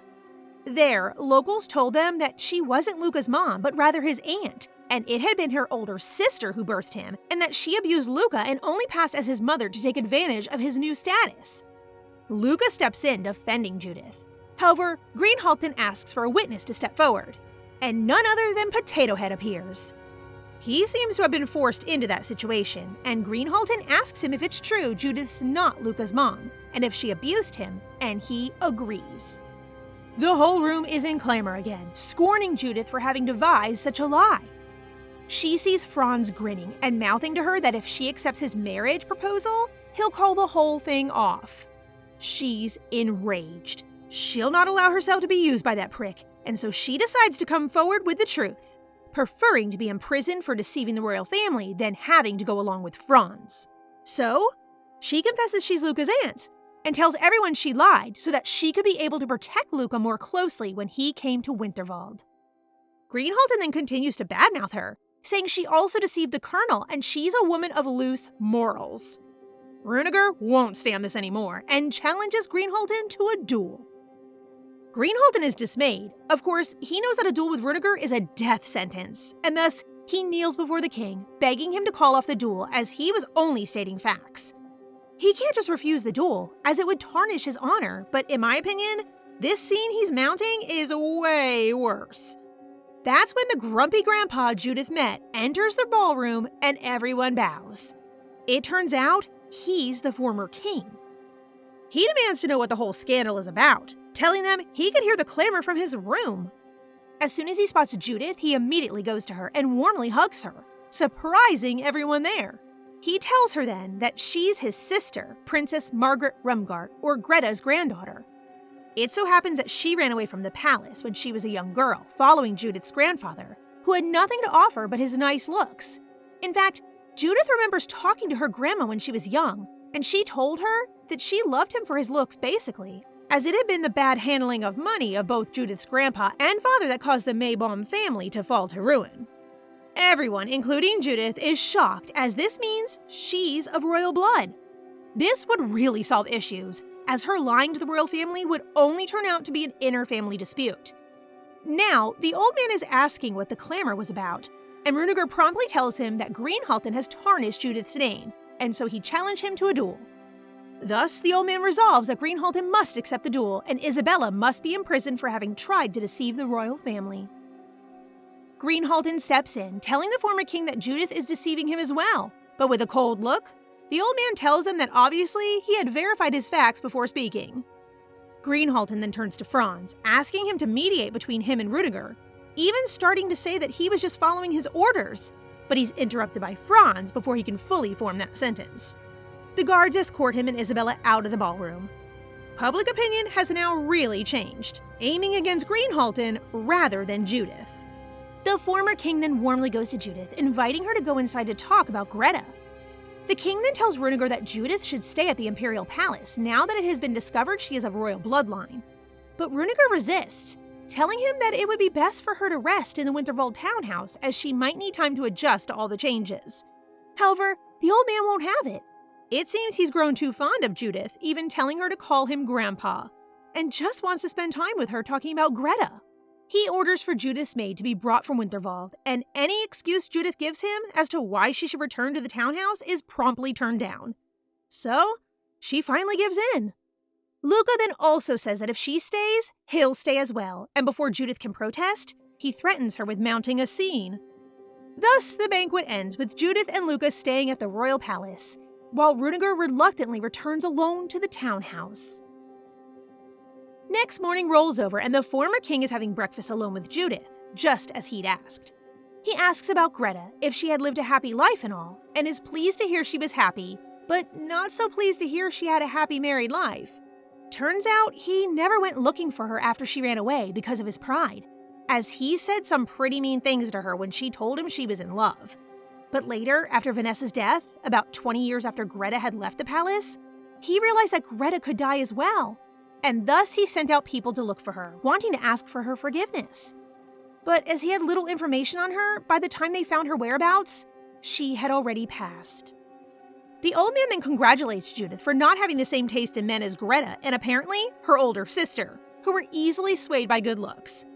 He goes on to tell her that she doesn't have to associate with the Winterwalds anymore, and even though she protests about Luca, he tells her she can just send for him to the royal palace. He even adds that she'll inherit a fief and a manor that used to be Greta's, and so she shouldn't need to talk to Winterwalds anymore, clearly showing his hatred toward that family. Judith knows she won't ever leave Luca alone, but at the same time, the old man doesn't seem to want to listen to reason, and so she resorts to swaying his heart with cuteness, even calling him Grandpa to get out of that uncomfortable situation. It works incredibly well, and so she leaves the breakfast room with the old man enamored with her. While going back to her chambers, Judith stumbles upon a portrait of young Margaret, and in fact, she's the spitting image of her grandma. It seems the only ones who inherited Greta's violet eyes were Vanessa and she, so she's starting to understand why the former king showed so much favoritism towards Vanessa and now towards her. It's a bit obsessive of him, picking favorites based off of eye color, and Judith fears this will make him hate Luca. Even more so, she's feeling a bit suffocated by his attitude towards her, already wanting to control her and take her away from Luca, so she wonders if maybe Vanessa felt the same way. Judith reaches her chambers where she finds Luca waiting for her. She thanks him for saving her by telling everyone Sophia told him the pocket watch had been stolen, and he admits then that he'd lied. Judith scolds him, asking him what'll happen if they send a telegram to Winterwald to verify his claims. But Luca reassures her Sophia is clever and she'll understand what to do quickly. In any case, Judith is now worried Rudiger hasn't shown up yet, even though he told her he'd go meet them the next day.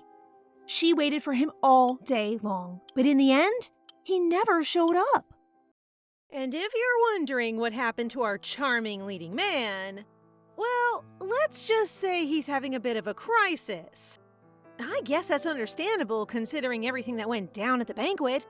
I mean, he just found out the woman he's in love with is a member of the royal family. That's gonna take some time to adjust to. Still, Judith is desperate to see him. When a maid comes knocking and announces there's a visitor from the Winterwald family, she hurriedly orders them in, hoping it's Rudiger. She's literally running at him with open arms when Lola walks through the doors. Talk about a letdown! Of course, it's still good to see her. Lola has already heard about what happened at the banquet and seems hungry for answers. Before she can start explaining, Judith asks about Rudiger and gets a vague answer. He said he'd come, but apparently he's been tied down with work, so she's not sure exactly when. Sounds like a pretty pathetic excuse if you ask me. Judith knows his schedule pretty well, and besides, they spent months preparing for Luca's debut banquet. What work could he possibly have now that it's over? Of course, Lola doesn't have the answer to any of these questions, and Judith is starting to hear herself. She sounds like a jealous girlfriend. All Lola can say is that some military work suddenly appeared, but judging by her nervous expression, it seems more like she was told to lie. Not wanting to make her any more uncomfortable, Judith moves on to more light-hearted topics, glad to hear that she'll be staying by her side at the palace from now on. Normally, personal servants aren't allowed in the royal palace. Looks like the former king has pulled some strings for his new favorite grandniece. Judith is hoping that once Rudiger is done with his work, he'll come and visit her at the palace. But after 3 days pass with no sign of him, she starts to get suspicious. I mean, He could have at least sent a letter or something. She's just starting to wonder if something bad has happened when a knock on the door announces Princess Victoria. As usual, she doesn't bother with the formalities and immediately makes a comment about her looking upset. You'd think a princess would have better manners. But at least she brought news. It turns out Runegar hasn't come to visit because he's been banned from the royal palace. That's right, and it was the former king who gave the order. What is it about the Wintervalds and the royal family? Considering half of them are related, they don't seem to have the best relationship. Judith thinks back to the banquet, trying to think what Runegar might have said to upset him. She suddenly remembers Royton Greenhalton, whom she hasn't heard anything about since the event. He was clearly acting on Franz's behalf, which means he might have valuable information to spill. But if the duel went ahead as planned, then he might already be dead. Panicked, Judith gets increasingly nervous, trying to figure out how to get word to Runegar and stop him slaying a very useful resource. Seeing how worried she looks, Victoria mistakes her concern for affection. For some reason, she was a lot more interested in the Judith-Runegar love story when she thought it was one-sided. Now that things seem mutual, she's lost all interest. For a moment, she wonders if Judith was in on the marriage plot the princess made with Runegar, but it's pretty clear from her discomfort that she didn't know a thing. Although she suspected they made some kind of pact, it could have been for the benefit of Princess Josephine. Just an excuse to change the subject. Something like that. Victoria opens up about what really happened that night. Runegar approached her before the banquet and asked her for a favor. If she could find a way to make her father, the king, give up on this marriage with Josephine, he promised to support her claim for the throne. Whoa, now that's a pretty big promise. Does he really want to be with Judith that badly? Or does he just hate the idea of marrying Josephine? Given that he also asked the princess to set the lovebirds up with a romantic atmosphere, I think it's safe to say the former. Although, as we all know, Victoria isn't exactly subtle. She probably wasn't the best person to entrust with that task. She was, however, the perfect person to settle any rumors about Runegar going after his dead brother's former lover. Victoria was pretty surprised when he approached her. She saw it as a weakness, something she could manipulate against him if she chose to do so. And she could have. We've already seen how outraged these nobles get over a bit of family drama. But Runegar implored her to do him this favor. He knows how affected Judith gets by the stares and whispers of people around her, so he wanted to make things more comfortable for her by getting Victoria to publicly voice her approval. Judith turns bright red after hearing that. Victoria hardly notices. She's too busy thinking how funny it would be to watch the famous Runegar Wintervald struggle with an unrequited crush. She's kind of a sadist, huh? After discovering that the colonel even confessed his feelings and is still waiting on Judith for an answer, she gets even more delighted. Poor guy must be in agony. Although the former king might be against their love, Victoria assures her she's on their side, mainly because it gives her a major advantage. There's a bet going on, you see. A lot of people are placing bets for who will take Judith's hand in marriage. Don't these nobles have estates to run or more important things to do? Victoria jokes that this is her fate now that she's been declared a member of the royal family. The newspaper that ran an article about her even sold out in the blink of an eye. The princess is certain she'll soon have love letters piling up on her desk. She just became the most eligible bride in all the kingdom. Judith is shocked to hear this. After all, there are 2 other princesses who should be higher up in the ranks than her, surely. Victoria explains that she holds a unique position, an advantage, if you like. She's Luca Wintervald's closest blood relative and clearly has a special bond with him. Everyone knows how much he respects her, which makes her a very important piece in the future of the Wintervald dukedom.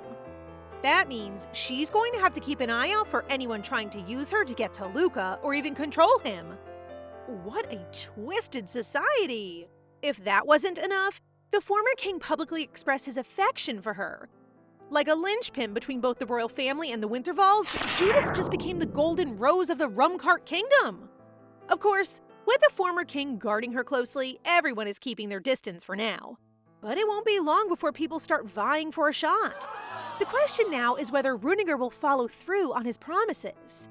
As we know, he's never been interested in women before, so if he stepped forward and asked for her hand, no one would dare to oppose him. But if he doesn't, then it'll be a vicious fight. let's just hope Runegar finds a way to work around the former king. For now, it's a secret that Runegar has feelings for her. But him and the king are two of the most stubborn people in the country, so it's up to Judith to use her powers of persuasion and make them reach an understanding. So, no pressure or anything. Judith doubts that she really has any sway over her granduncle. I mean, isn't he just being nice to her because she reminds him of Greta? But as Victoria points out, she's the only person left from Greta's lineage. It's not like she's going to be replaced. She's got power and she needs to use it. As the princess advises her, it's time to be more confident in herself and in all the people who care about her. Because, let's be honest, there's practically a Judith fan club at this point. She's only spitting facts, but Judith is caught off guard by how kind the princess is being. Why is she bothering to give her advice, let alone take her side in this whole political mess? Victoria finds that kind of funny and says there's no reason not to, since Judith poses no threat to the throne. In fact, her potential marriage to Runegar only supports Victoria's claim for the crown. So really, she has plenty of reasons to help out. Even if she didn't, they're family now. One way or another, they'll be in each other's lives for a long time yet. What's the harm in being friends? Allies, even. I don't know about you guys, but I'm starting to really like this girl. In a world full of nobles who love to gossip and make bets, she's refreshingly honest. And there's something about her that puts Judith at ease. Their conversation makes her think back to her previous life when she spent so much time overthinking and trying to read other people. She never lived for herself. She was always just following the path laid out for her, trying to keep her true identity hidden, trying to toe the line. As Victoria points out, she doesn't have to live like that anymore. Everything is out in the open now anyway. She has the favor of two of the most powerful families in the country.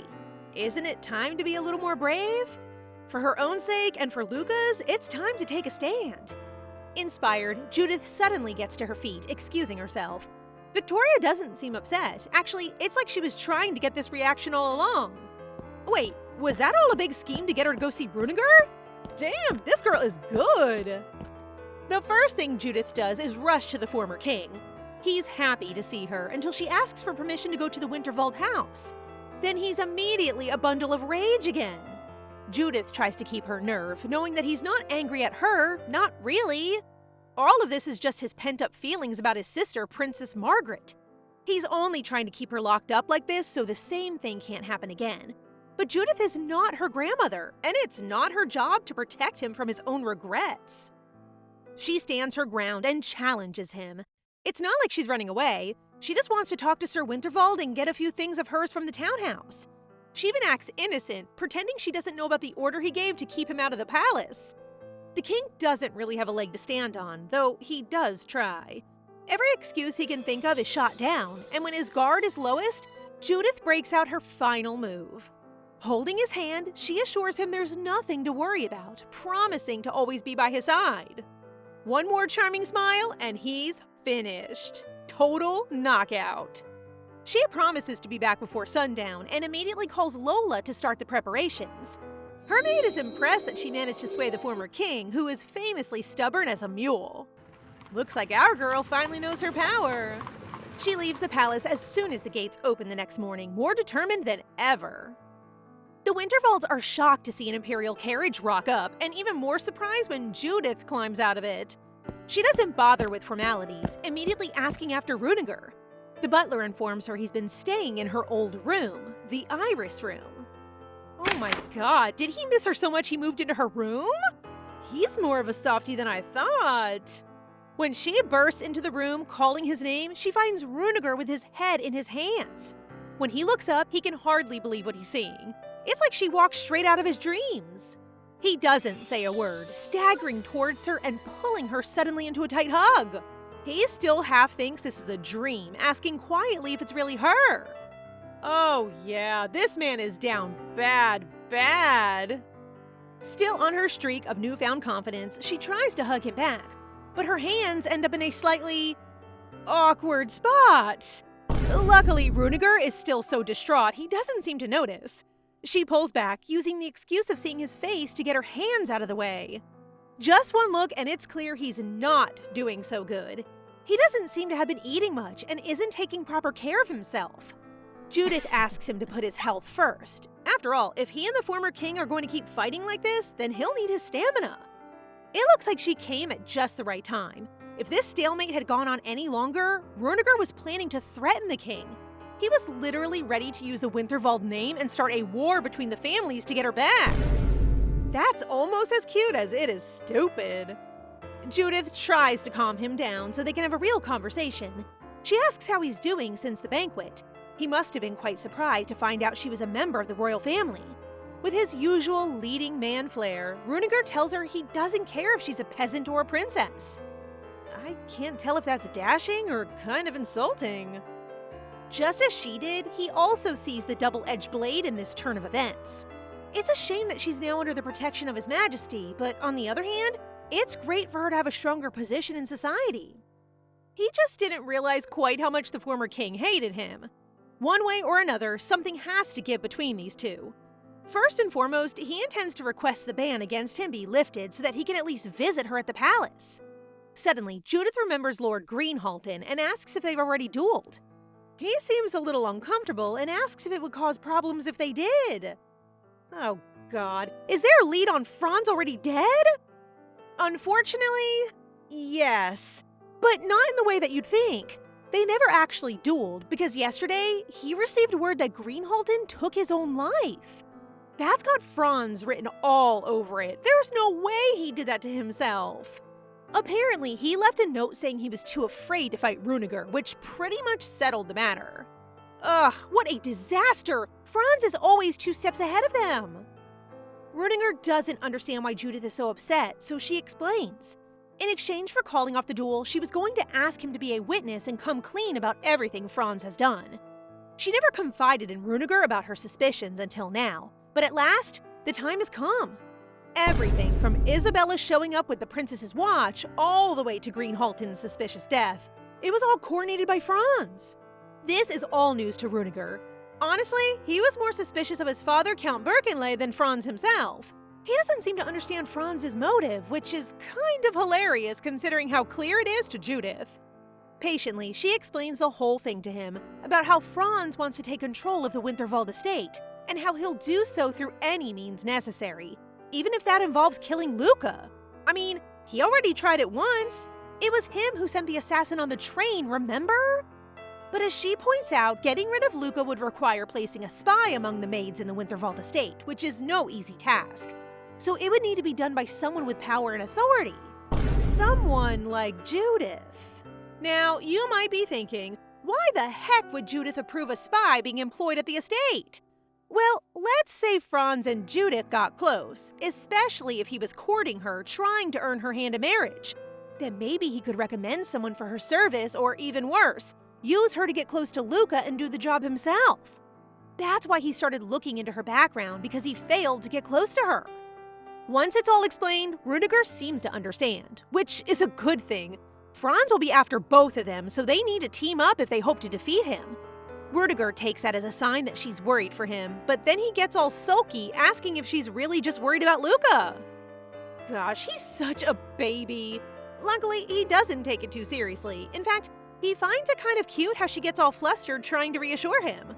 Out of nowhere, he starts caressing her cheek and saying this is why he fell in love with her. Does anyone else have butterflies? Runegar sure can be smooth when he wants to be.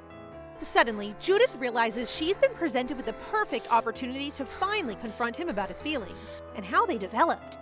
But let's be honest, our girl has never been the best at subtlety. So it's no surprise when she sort of just screams at him. After a heavy moment of awkward silence, she clarifies. Since he's never really mentioned why he fell in love, she's wondering what it is he likes about her. Now it's poor Runegar's turn to be embarrassed. He's not exactly the sensitive type. After taking a minute to think, he brings up the first time they met. Not when he came to her house, but the very first time. When he bumped into her at the intersection in Emden. He tried to help her up, but she stood straight up without so much as looking at him. Judith didn't even realize it was him until now. Though she didn't recognize him, Runegar never forgot her face. And when they first touched, he felt like he'd been struck by lightning. He then lists all the moments since they met where he's admired her, all the ways in which he's learned from Judith. The way she takes care of Luca, The way she reads a situation and acts bravely without hesitating, even if there's an assassin in the room. More than anything, her love and protective nature when it comes to Luca is one of his favorite things about her. It seems like all the simple memories that they've built on this journey have been precious to Rudiger all along. Even the little things like playing catch. At last, he confesses, and for a man who's never had much interest in women, he does one heck of a job. If this isn't love, then I will probably never know love. I mean, come on, what girl could survive that? Judith is so touched, especially when he admits that people have always preferred his brother Jonas over him. Caught up in the emotion, she tells him she would always have preferred him, even if she had met his brother first.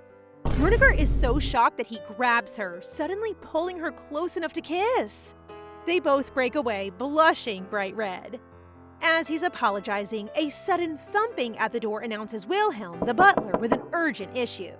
Perfect timing, Wilhelm, thank you. And what is this urgent issue, you ask? It's Luca. As usual, Luca's Rudiger senses have been tingling. It takes him seconds to realize something happened between them, and even asks why the mood is so good. Judith denies it, but frankly, she's more concerned with the fact that Luca came here alone, all the way from the palace. Of course, he didn't just walk out the front door. After less than a week in the palace, he's already found a secret passage that let him slip out unnoticed. He really has a knack for this sort of thing. It's not something to be proud of, though clearly Rudiger is pleased. After he got out of the palace, Luca just hopped in a carriage using Rudiger's cash from their gambling session to pay for it. How old is Luca meant to be again? He's acting more like a teenage vagabond than a kid. Judith is worried that he might have been followed, or that maybe someone saw how much cash he was carrying and could be after him. But Luca is smarter than that. Besides, he was headed to the townhouse. What lunatic would try to harm someone connected to the Winterwald family? Judith is still furious. He thinks he's grown up enough to move as he pleases, but his aunt says no. When he keeps talking back, she suddenly snatches him up, just to prove how easy he would be to kidnap. I mean, she's got a point. Once the two of them are done fighting like children, she asks why he didn't just come with her in the first place. I guess she left too early for him to tag along. He was actually planning to throw a tantrum and force her to let him tag along, since he'd figured she'd refuse otherwise. But by the time he got up, she was gone. Still, it seems like he was pretty determined to come, so what's the big deal? It turns out he also had something to say to Rudiger. A favor, actually. Always pleased to have something on the kid, Rudiger immediately turns this to his advantage. If Luca calls him uncle, he'll grant any wish he wants. If not, he gets nothing. Predictably, Luca is outraged. Technically, Rudiger is his uncle, but it's not like they're really that close. To everyone's surprise, however, he gives up without much of a fight. He calls him uncle once, pretty unconvincingly, and asks him to keep an eye on Franz Birkenley. Looks like aunt and nephew are on the same page after all. Ideally, he wants reports from time to time, but since Rudiger is banned from entering the palace, he'll settle for the promise that he'll keep an eye out. Judith is surprised that he also suspects Franz. But after everything that happened at the banquet, it would be weirder if he didn't. After a few jokes from Rudiger about being asked for the same favor twice, Luca realizes that his aunt came all the way to ask the same thing. Whoopsie, that whole uncle thing was all for nothing then. While he's freaking out about the waste of affection, Rudiger is a little embarrassed. If even a 10-year-old boy could tell Franz was involved, then he should have noticed too. At least, that's what he thinks. But it wasn't that simple. If Judith hadn't known from the start who to be wary of, she might never have made the connection herself. But then, how did Luca know? Little by little, pieces of doubt have been embedding themselves in her mind since the start of this Transmigration story. I mean, come on, we've all noticed it. Luca doesn't act like a 10-year-old, and he certainly doesn't act like the original character from the novel. He must have transmigrated too. But if that's true, then who the heck is he? And does Judith really have the right to find out? I mean, it's not like she can just casually pull him aside and ask. Plus, it wouldn't really change anything, not for her at least. Luca or not, he's still her nephew. Even if he doesn't think of her as an aunt, she will continue to protect him like one. While she's watching him closely, Luca asks if she has any further business to address at the Winterwald estate. As a matter of fact, Judith still has one last question. What happened to Thomas? In case you're just as confused as Runegar, Thomas was the guy from Emden Village that Lord Green Halton brought to prove she wasn't Luca's mom. You know, potato guy? Runegar immediately asks if she's worried about him, missing the point entirely. Of course, she doesn't want anything bad to happen to him, but it's not like she cares about him. I mean, come on, that guy doesn't even begin to compare to Runegar. Judith is actually kind of offended that he even thinks she might have liked that stupid potato head. Feeling Luca's eyes burning into her, she tries to recover herself, not wanting to get carried away. In the end, Thomas seemed to be taking her side in the whole banquet mess, so she just wanted to check if he made it back to Emden safely. Runegar seems satisfied at that, but he hasn't heard anything. He promises to look into it later and asks if there's anything else on her mind. At last, Judith's fears have been put at ease, for now at least. She just asks him one last time to be careful with Franz. Even though she's mentioned it about 4 times by now, she really does trust him. Runegar has known Franz his whole life, but when Luca and Judith raised their suspicions, he immediately took their side and agreed. He's such a reliable guy. It makes Judith wish she confided in him earlier. Luca starts encouraging them to head back to the palace. He's not exactly subtle. It's pretty obvious he just wants to separate his aunt and uncle. But Judith isn't in a rush to get back to the palace. Dealing with the former king is exhausting. Her inner thoughts end up leaking out, and she throws a temper tantrum like a child, throwing herself across Luca's lap and complaining that she doesn't want to go. Let's be honest, this isn't just about the former king. Her and Runegar are finally opening up about their feelings, and they still have a lot to discuss. She plucks up the courage to ask her nephew for some time alone, and he refuses instantly. She starts scolding him, but once again, Luca outsmarts her. According to him, adults only ever talk about money, politics, or love. They're not going to talk about money, and if they were going to talk politics, then he would be involved, so that leaves only one thing. Damn, this kid is smart! Although, I'm starting to wonder why he's so opposed to Judith and Runegar getting hitched. As always, she gets flustered at the slightest mention of love and suddenly changes the topic, suggesting they go and play catch together. Of all the things to suggest. At least Luca seems to be getting better. Judith challenges him with an extra hard shot and he gets embarrassed, unknowingly giving his aunt and uncle exactly the alone time they were hoping for.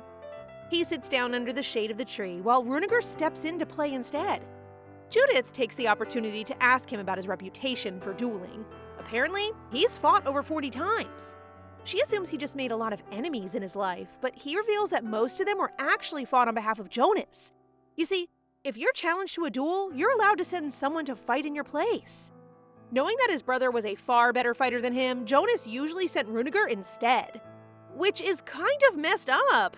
I mean, we all know Runegar is talented, but how could he send his little brother to clear up his own mess? So much for brotherly love. To her surprise, Runegar defends him. A lot of these duels were called because men would get jealous of Jonas. It's not like he was actually having affairs, he was just a handsome guy. He always got attention from women, and after a while, the noblemen began to take it personally. Judith admits it is impressive that he held back from getting involved in an affair, but his son seems less impressed. It's not like he wasn't still flirting with girls on the side. Luca himself is proof of that. Anyway, back to Runegar's dueling history. He said most of the duels were for Jonas, not all of them. The others mostly happened in the early days after enlisting in the military. He rose to the position of officer much earlier than his peers, and as always, his talent rubbed some people the wrong way. The way he tells it makes it sound like he did nothing wrong, but all 43 of those duels ended in a death, so he's not exactly blame-free. At that point, he's more like a serial killer. Not wanting to continue the conversation, Judith asks about cricket. Apparently, matches are held fairly often in the capital, so she asks if they could go and watch one sometime. Luca's couple senses must have been tingling because the next second he's beside Judith, saying there's no way he'd let them go just the two of them. Oh, Luca, why won't he just let them be? Before they can have another argument, Wilhelm appears with the imperial carriage. It's time for them to go back to the palace. The former king ordered them to be back before sundown, remember? If they're even a few minutes late, I don't even want to imagine the fuss he'd cause.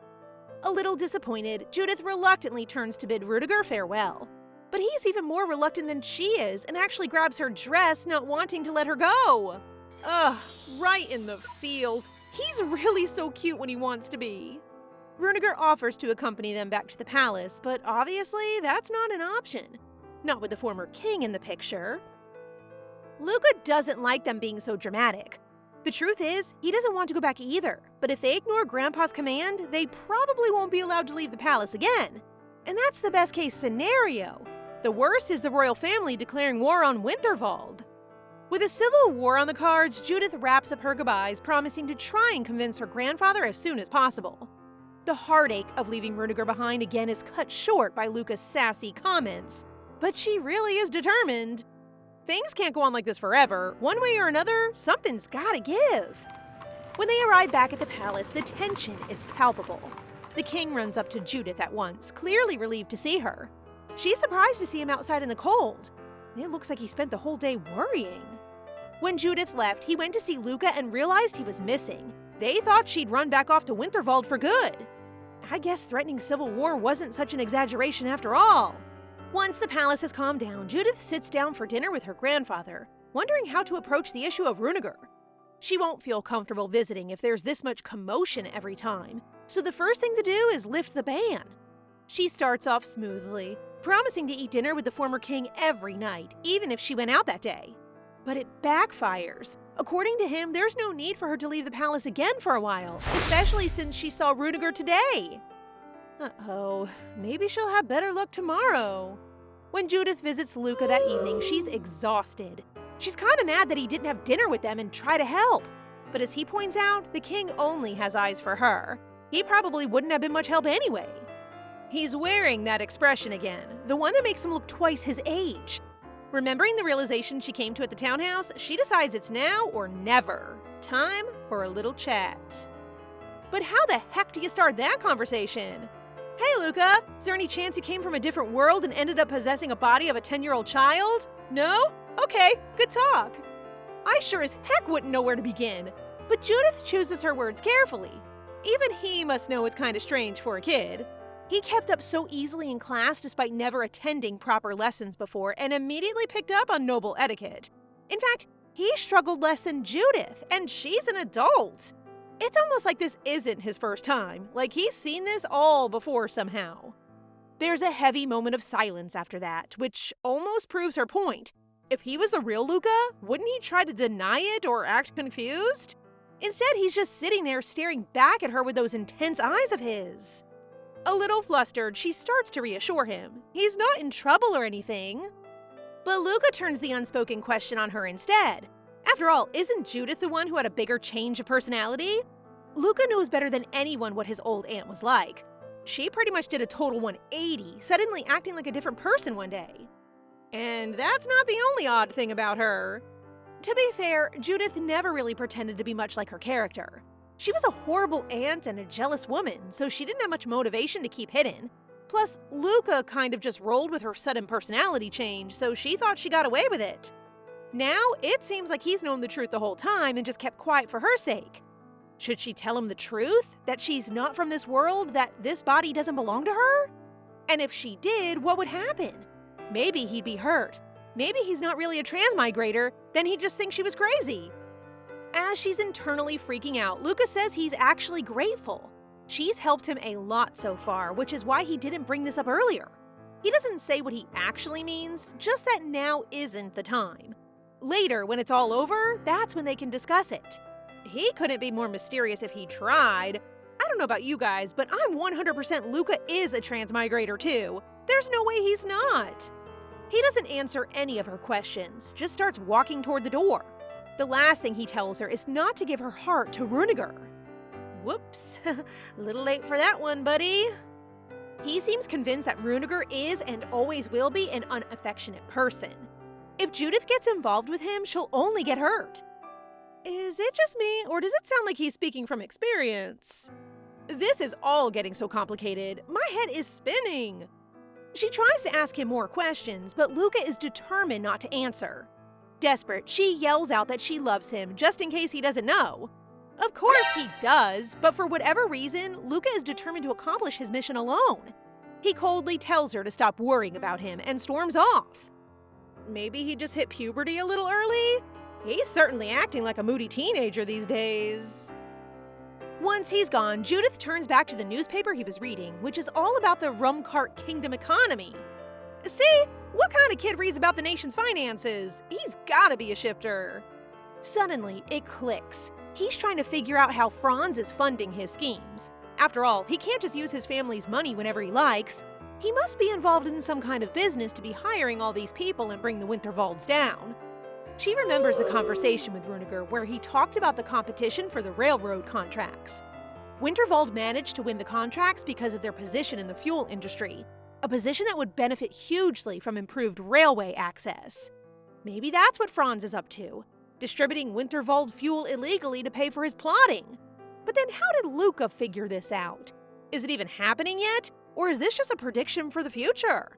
Either way, it's not like Judith can really do anything. Luca clearly isn't going to be opening up again anytime soon.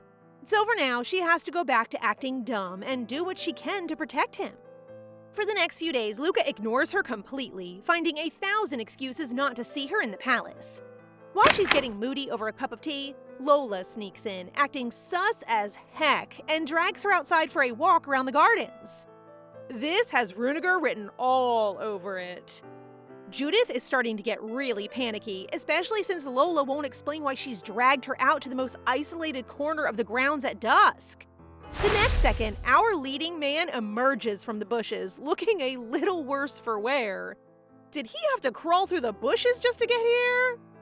For a minute, Judith thinks his ban might have been lifted, but come on, do we really think the king would change his mind that quickly? He actually heard about the secret passage Luca mentioned on their last visit and bribed Princess Victoria with a crate full of diamonds to find out where it was. Talk about dedication! Ladies, if your man wouldn't swap a crate of diamonds just to see you, is he even your man? Judith is a little stressed by his appearance. It looks like he's been waiting a while, and with the weather getting colder, he must be freezing. She starts untying her cloak to give to him, but Runegar grabs her hands, absolutely refusing. She asks if he has any business with her, but he literally just wanted to see her. He's really just that romantic. He also has a question he forgot to ask from last time. A question which requires him being on his knees? Oh God, surely this isn't what it looks like. He apologizes for rushing her, but by now he's desperate. With those gorgeous baby blue eyes, he asks for the answer to his confession. Will she accept him and become a real couple? Or is that too dangerous? Besides, there's 1,000 things they still have to take care of. They're not out of danger yet, and if she became blinded by love, it might put her in even more danger. But then she looks at Runegar and all that seems to melt away. He quietly apologizes for pressuring her and tells her he doesn't need love in return. All he wants is permission to love her quietly on his own. Oh my God, I think my heart just shattered. With tears in her eyes, Judith tells him that she likes him too, more than he knows. Actually, like doesn't even begin to cover it. He might not be the first person she's cared for like this, but that doesn't make her feelings any less strong. The truth is that she loves him. There! At last she said it! Runegar goes bright red immediately. Apparently, he somehow missed all the countless signs that she liked him back. He's even blinder than we thought. Still, it's adorable seeing the way he asks for confirmation. This man is literally thanking God on his knees right now. The famous cold-hearted Runegar Winterwald has finally been tamed. Go Judith! Judith asks if he made a prayer to God for some kind of request. Runegar says no, but as a nobleman, he makes donations fairly often, so he was just thinking maybe God returned the favor. Judith can't help but laugh out loud. But she gets quiet again when Runegar gets to his feet, calling her his lover. Ooh, saucy. I guess they don't say things like girlfriend and boyfriend in the Rumcart Kingdom. Of course, they can't roll the credits just yet. There's still the small issue of the former king and his lifelong hatred of the Winterwald family. If they want to be together for real, there's a long list of things they'll have to sort out. It makes them both miss the days where they spent all their time together, traveling from Emden to Winterwald and never being apart. It feels like such a luxury now. Judith admits that once they were separated, she felt this kind of void where he used to be. Runegar gets all quiet and suddenly confesses that he doesn't care much for things like marriage. Or at least, that's what he used to think. Now he can hardly sleep. He feels sort of helpless not having her by his side. And if marriage would change that, then, well, let's just say he'd be dropping back down on his knees in no time. At this point, you might be wondering what he's so anxious about. I mean, the feelings are mutual, right? Well, that's true. But given how kind and gentle Judith's personality is, Runegar is seriously worried that the former king might somehow find a way between them, taking advantage of her kindness. With that fear in mind, he asks what she would say if he proposed to her. Oh my gosh, isn't that basically a proposal in itself? Come on, Runegar, where are the roses? If he's gonna do it, he should do it properly. I'm pretty sure Judith just had a heart attack. She only agreed to start dating a few minutes ago, and he's already asking about marriage. But let's be real, it's not like they haven't both thought about it before. Plus, in the Rumcart Kingdom, marriage is kind of the way to be together. If they want to save their reputations, that is. Judith is already head over heels for him, so she assures him that she would definitely say yes. That comes as a major relief to Runegar, and he promises to make preparations for a more impressive proposal in the future. That's right, he can't pop the question with mud on his face. Returning the same question she asked him before, he asks what exactly Judith likes about him. Isn't it obvious? The man is literally carved from marble. Who wouldn't fall for that face? Judith starts babbling about all the things she likes, but for some reason she can only think of his appearance. Most guys might be a little upset that there's not more beneath the surface, but Runegar actually seems relieved. At last, his good looks have come in handy. Though he takes it kind of in a weird way, talking about all the other guys who have similar features and saying he won't have any competition from the other dudes in high society. Okay? Judith doesn't want to correct him and ruin the moment, so she says nothing. There'll be plenty of time later to tell him all the reasons she fell for him. As they're standing there, the first snowflakes of the season begin to fall. Isn't that convenient? I'm sure you all know the legend that your love will come true if you're with the right person on the first snow of the year. It's like even the heavens are on their side. There's just one small thing that makes her worry. What would he say if she told him the truth? That this isn't her body and she's not really Judith? Before she can even think about telling him, they get a warning that someone's coming. She tries to shove Runegar into a better hiding spot, but he pulls her into a hug instead, quietly bidding her goodbye with that husky voice of his. Okay, I can't lie. I'm jealous of Judith. This guy isn't even real, but he keeps giving me butterflies. He runs back to the secret passageway, and Judith watches him go, equal parts scared and excited. A few weeks go by, and the young lovers are unable to meet up. After a while, Judith writes a letter asking for a favor. Runegar, as always, is only too happy to follow her request and heads into town in search of one David Anderson, who he finds in a sorry state, fighting a fever in his house. If you're wondering who this guy is, look again at the second name. While Runegar is after the son, Judith is being presented with his mother, Isabella Anderson, the woman Franz was using to try and frame her. After all these weeks, she's finally been allowed to meet her in person. Isabella has been locked up all this time and has clearly developed a bit of an attitude, though it kind of seems like she had that before. The guard is getting kind of snappy, so Judith asks him to leave the room and give her, Isabella, and Lola some privacy. He seems hesitant, but obeys. That's the perk of being a princess, I guess. He leaves her tied and restrained to a chair, asking her to call right away if there are any issues. As soon as they're alone, Isabella jokes that she's pretty bold for a royal.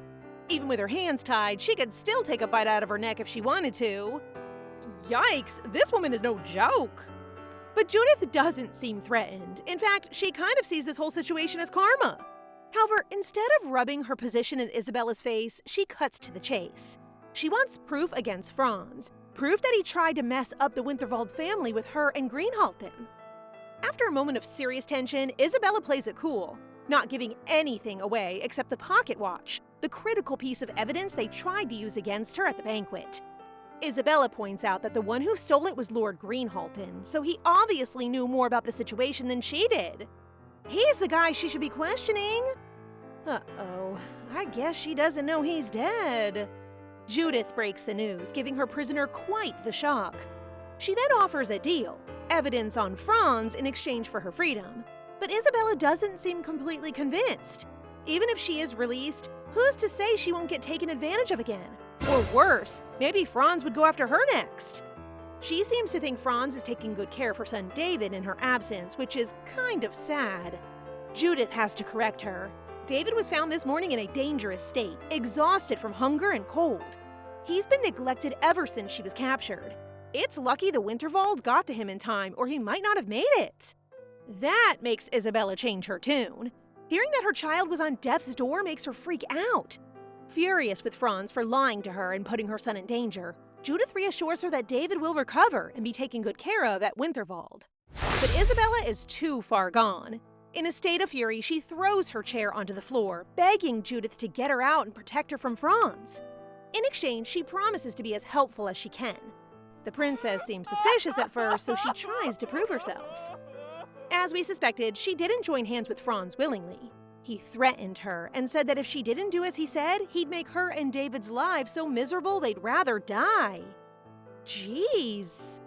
With that threat on one hand and the promise that her son would become heir to a dukedom on the other, Isabella truly had no choice. As a mother, her hands were tied. Still, she apologizes now to Judith, feeling stupid for trusting Franz's promises and making all these excuses. But unfortunately, she has nothing else to offer in terms of proof. Franz was too smart to reveal his plans to her. Even though David is his son, he would never trust the mother of his illegitimate child. Though she can't give much evidence, Isabella promises to do whatever she can to help, whatever it takes to bring him down. Judith is shocked by her resolution, the pure determination of a mother protecting her son. Standing there, watching her pleading for her and her son's life, Judith has to remind herself that this woman is still an enemy. Because of her, Luca went through some serious hardships, and those rumors will likely follow him for life. But then again, isn't this just like the plot of the book? Everyone seems to have suffered in some horrible ways, and as Judith moves through the story, she can't help thinking to herself, was this character always like this? The characters who seem two-dimensional in the book are now complex, multifaceted people, real people who have motivations and struggles of their own. So the question is Isabella Anderson really trustworthy? Or is she true to her original character from the book? To try and find out the truth, she asks about how she and Franz met. Isabella tells the story of her youth, when she was just a young commoner girl who got taken advantage of. Maybe things were different on her side, but it's clear that Franz was only ever using her from the start. That really tugs on Judith's heartstrings. I mean, how could it not? This woman has done nothing wrong. She was forced into this situation. Feeling sympathetic, Judith promises to do her best. She'll protect David and his mother and try her best to get her pardoned for her crimes. Only on the condition that she is loyal to Judith in the future. Of course, Isabella might be lying, but even if she is, they can use her to trap Franz. So it's a win-win situation for Judith. So long as she's careful. The deal is done. Later that evening, Judith visits Luca, who has somehow found out all about her secret meeting already. How does this boy know everything? He also seems to know that she didn't get evidence against Franz. I guess he considered that course of action already and decided it was pointless. Sensing his disdain, Judith starts rambling about how she gave Isabella a pardon and trying to prove she wasn't being stupid. But Luca isn't actually mad. She can make decisions for herself. If that's what she thought was right, then that's fine. Even when Judith admits she plans to take Isabella as a maid, Luca agrees. His aunt is more than surprised. She wasn't sure what would happen if he disapproved of her decision. Luca just sighs. Before they met at the Winterwald townhouse, he was more wary about her because he didn't know her intentions. After they both asked Rudiger to keep an eye on Franz, it became clear that they're on the same side, working towards the same goal. What does it matter if they take a different route to get there? The only thing Luca cares about is being kept in the loop. He doesn't want her to hide things in future, and he promises to do the same. From now on, they should discuss their next moves together. He makes a comment about her always treating him like a child, and Judith tries to explain herself.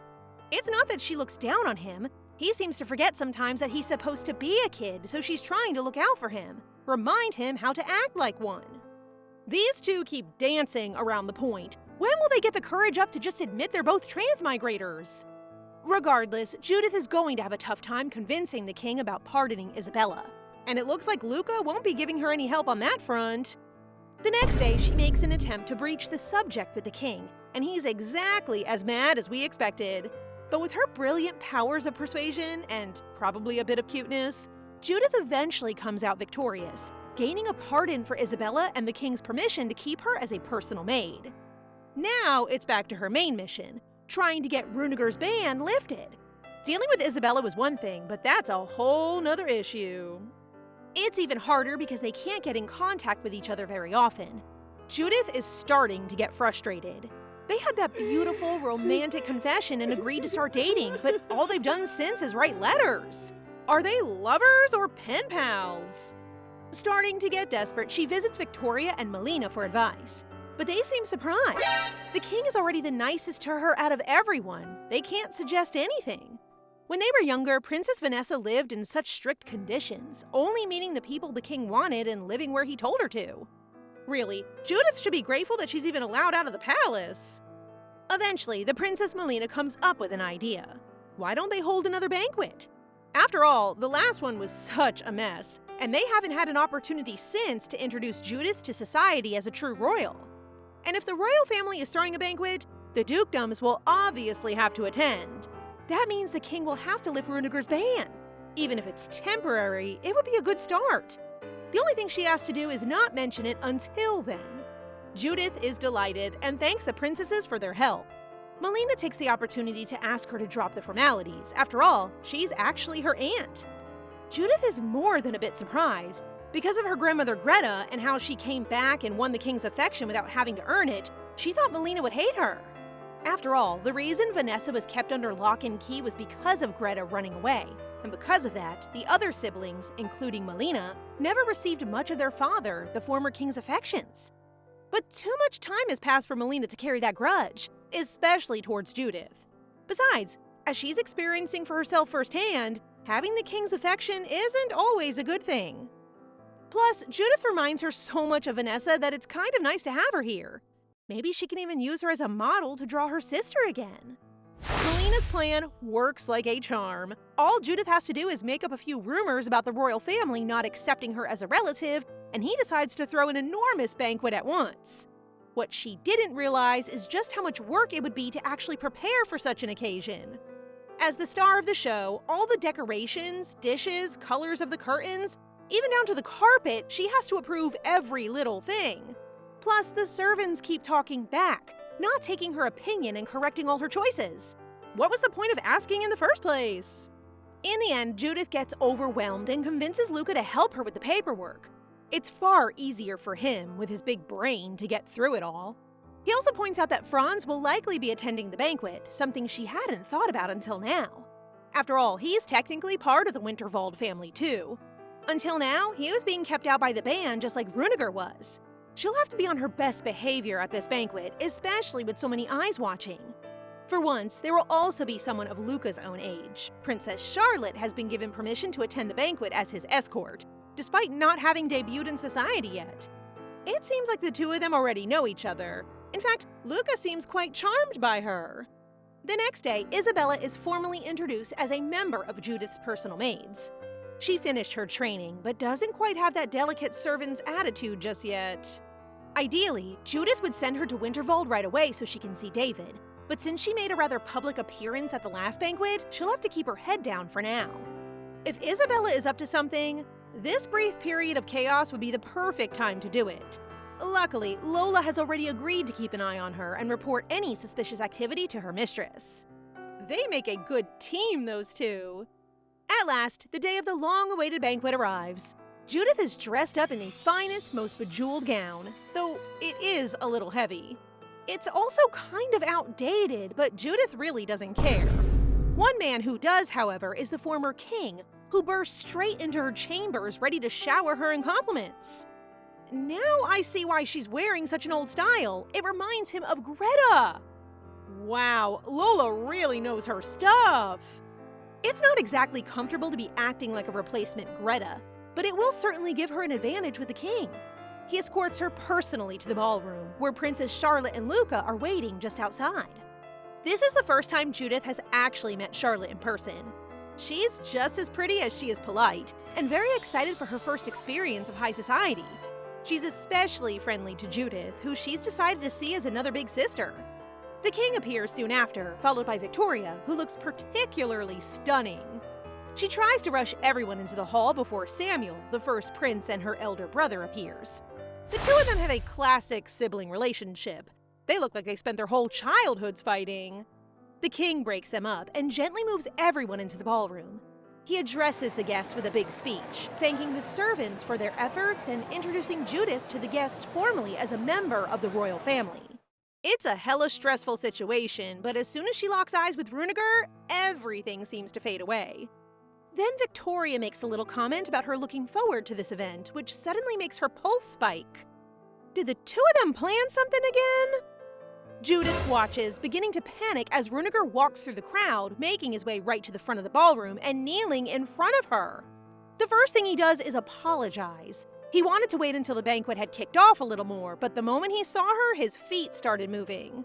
To everyone's shock, he gets down on one knee and pulls out a perfect, beautiful diamond ring. Oh my god, it's really happening, you guys. Everybody stay calm. So guys, what do you think of this story so far? Please subscribe and turn on notifications for updates on this and all our other stories, so you can be the first to find out when they're out. Thank you so much for your support. See you in the next one!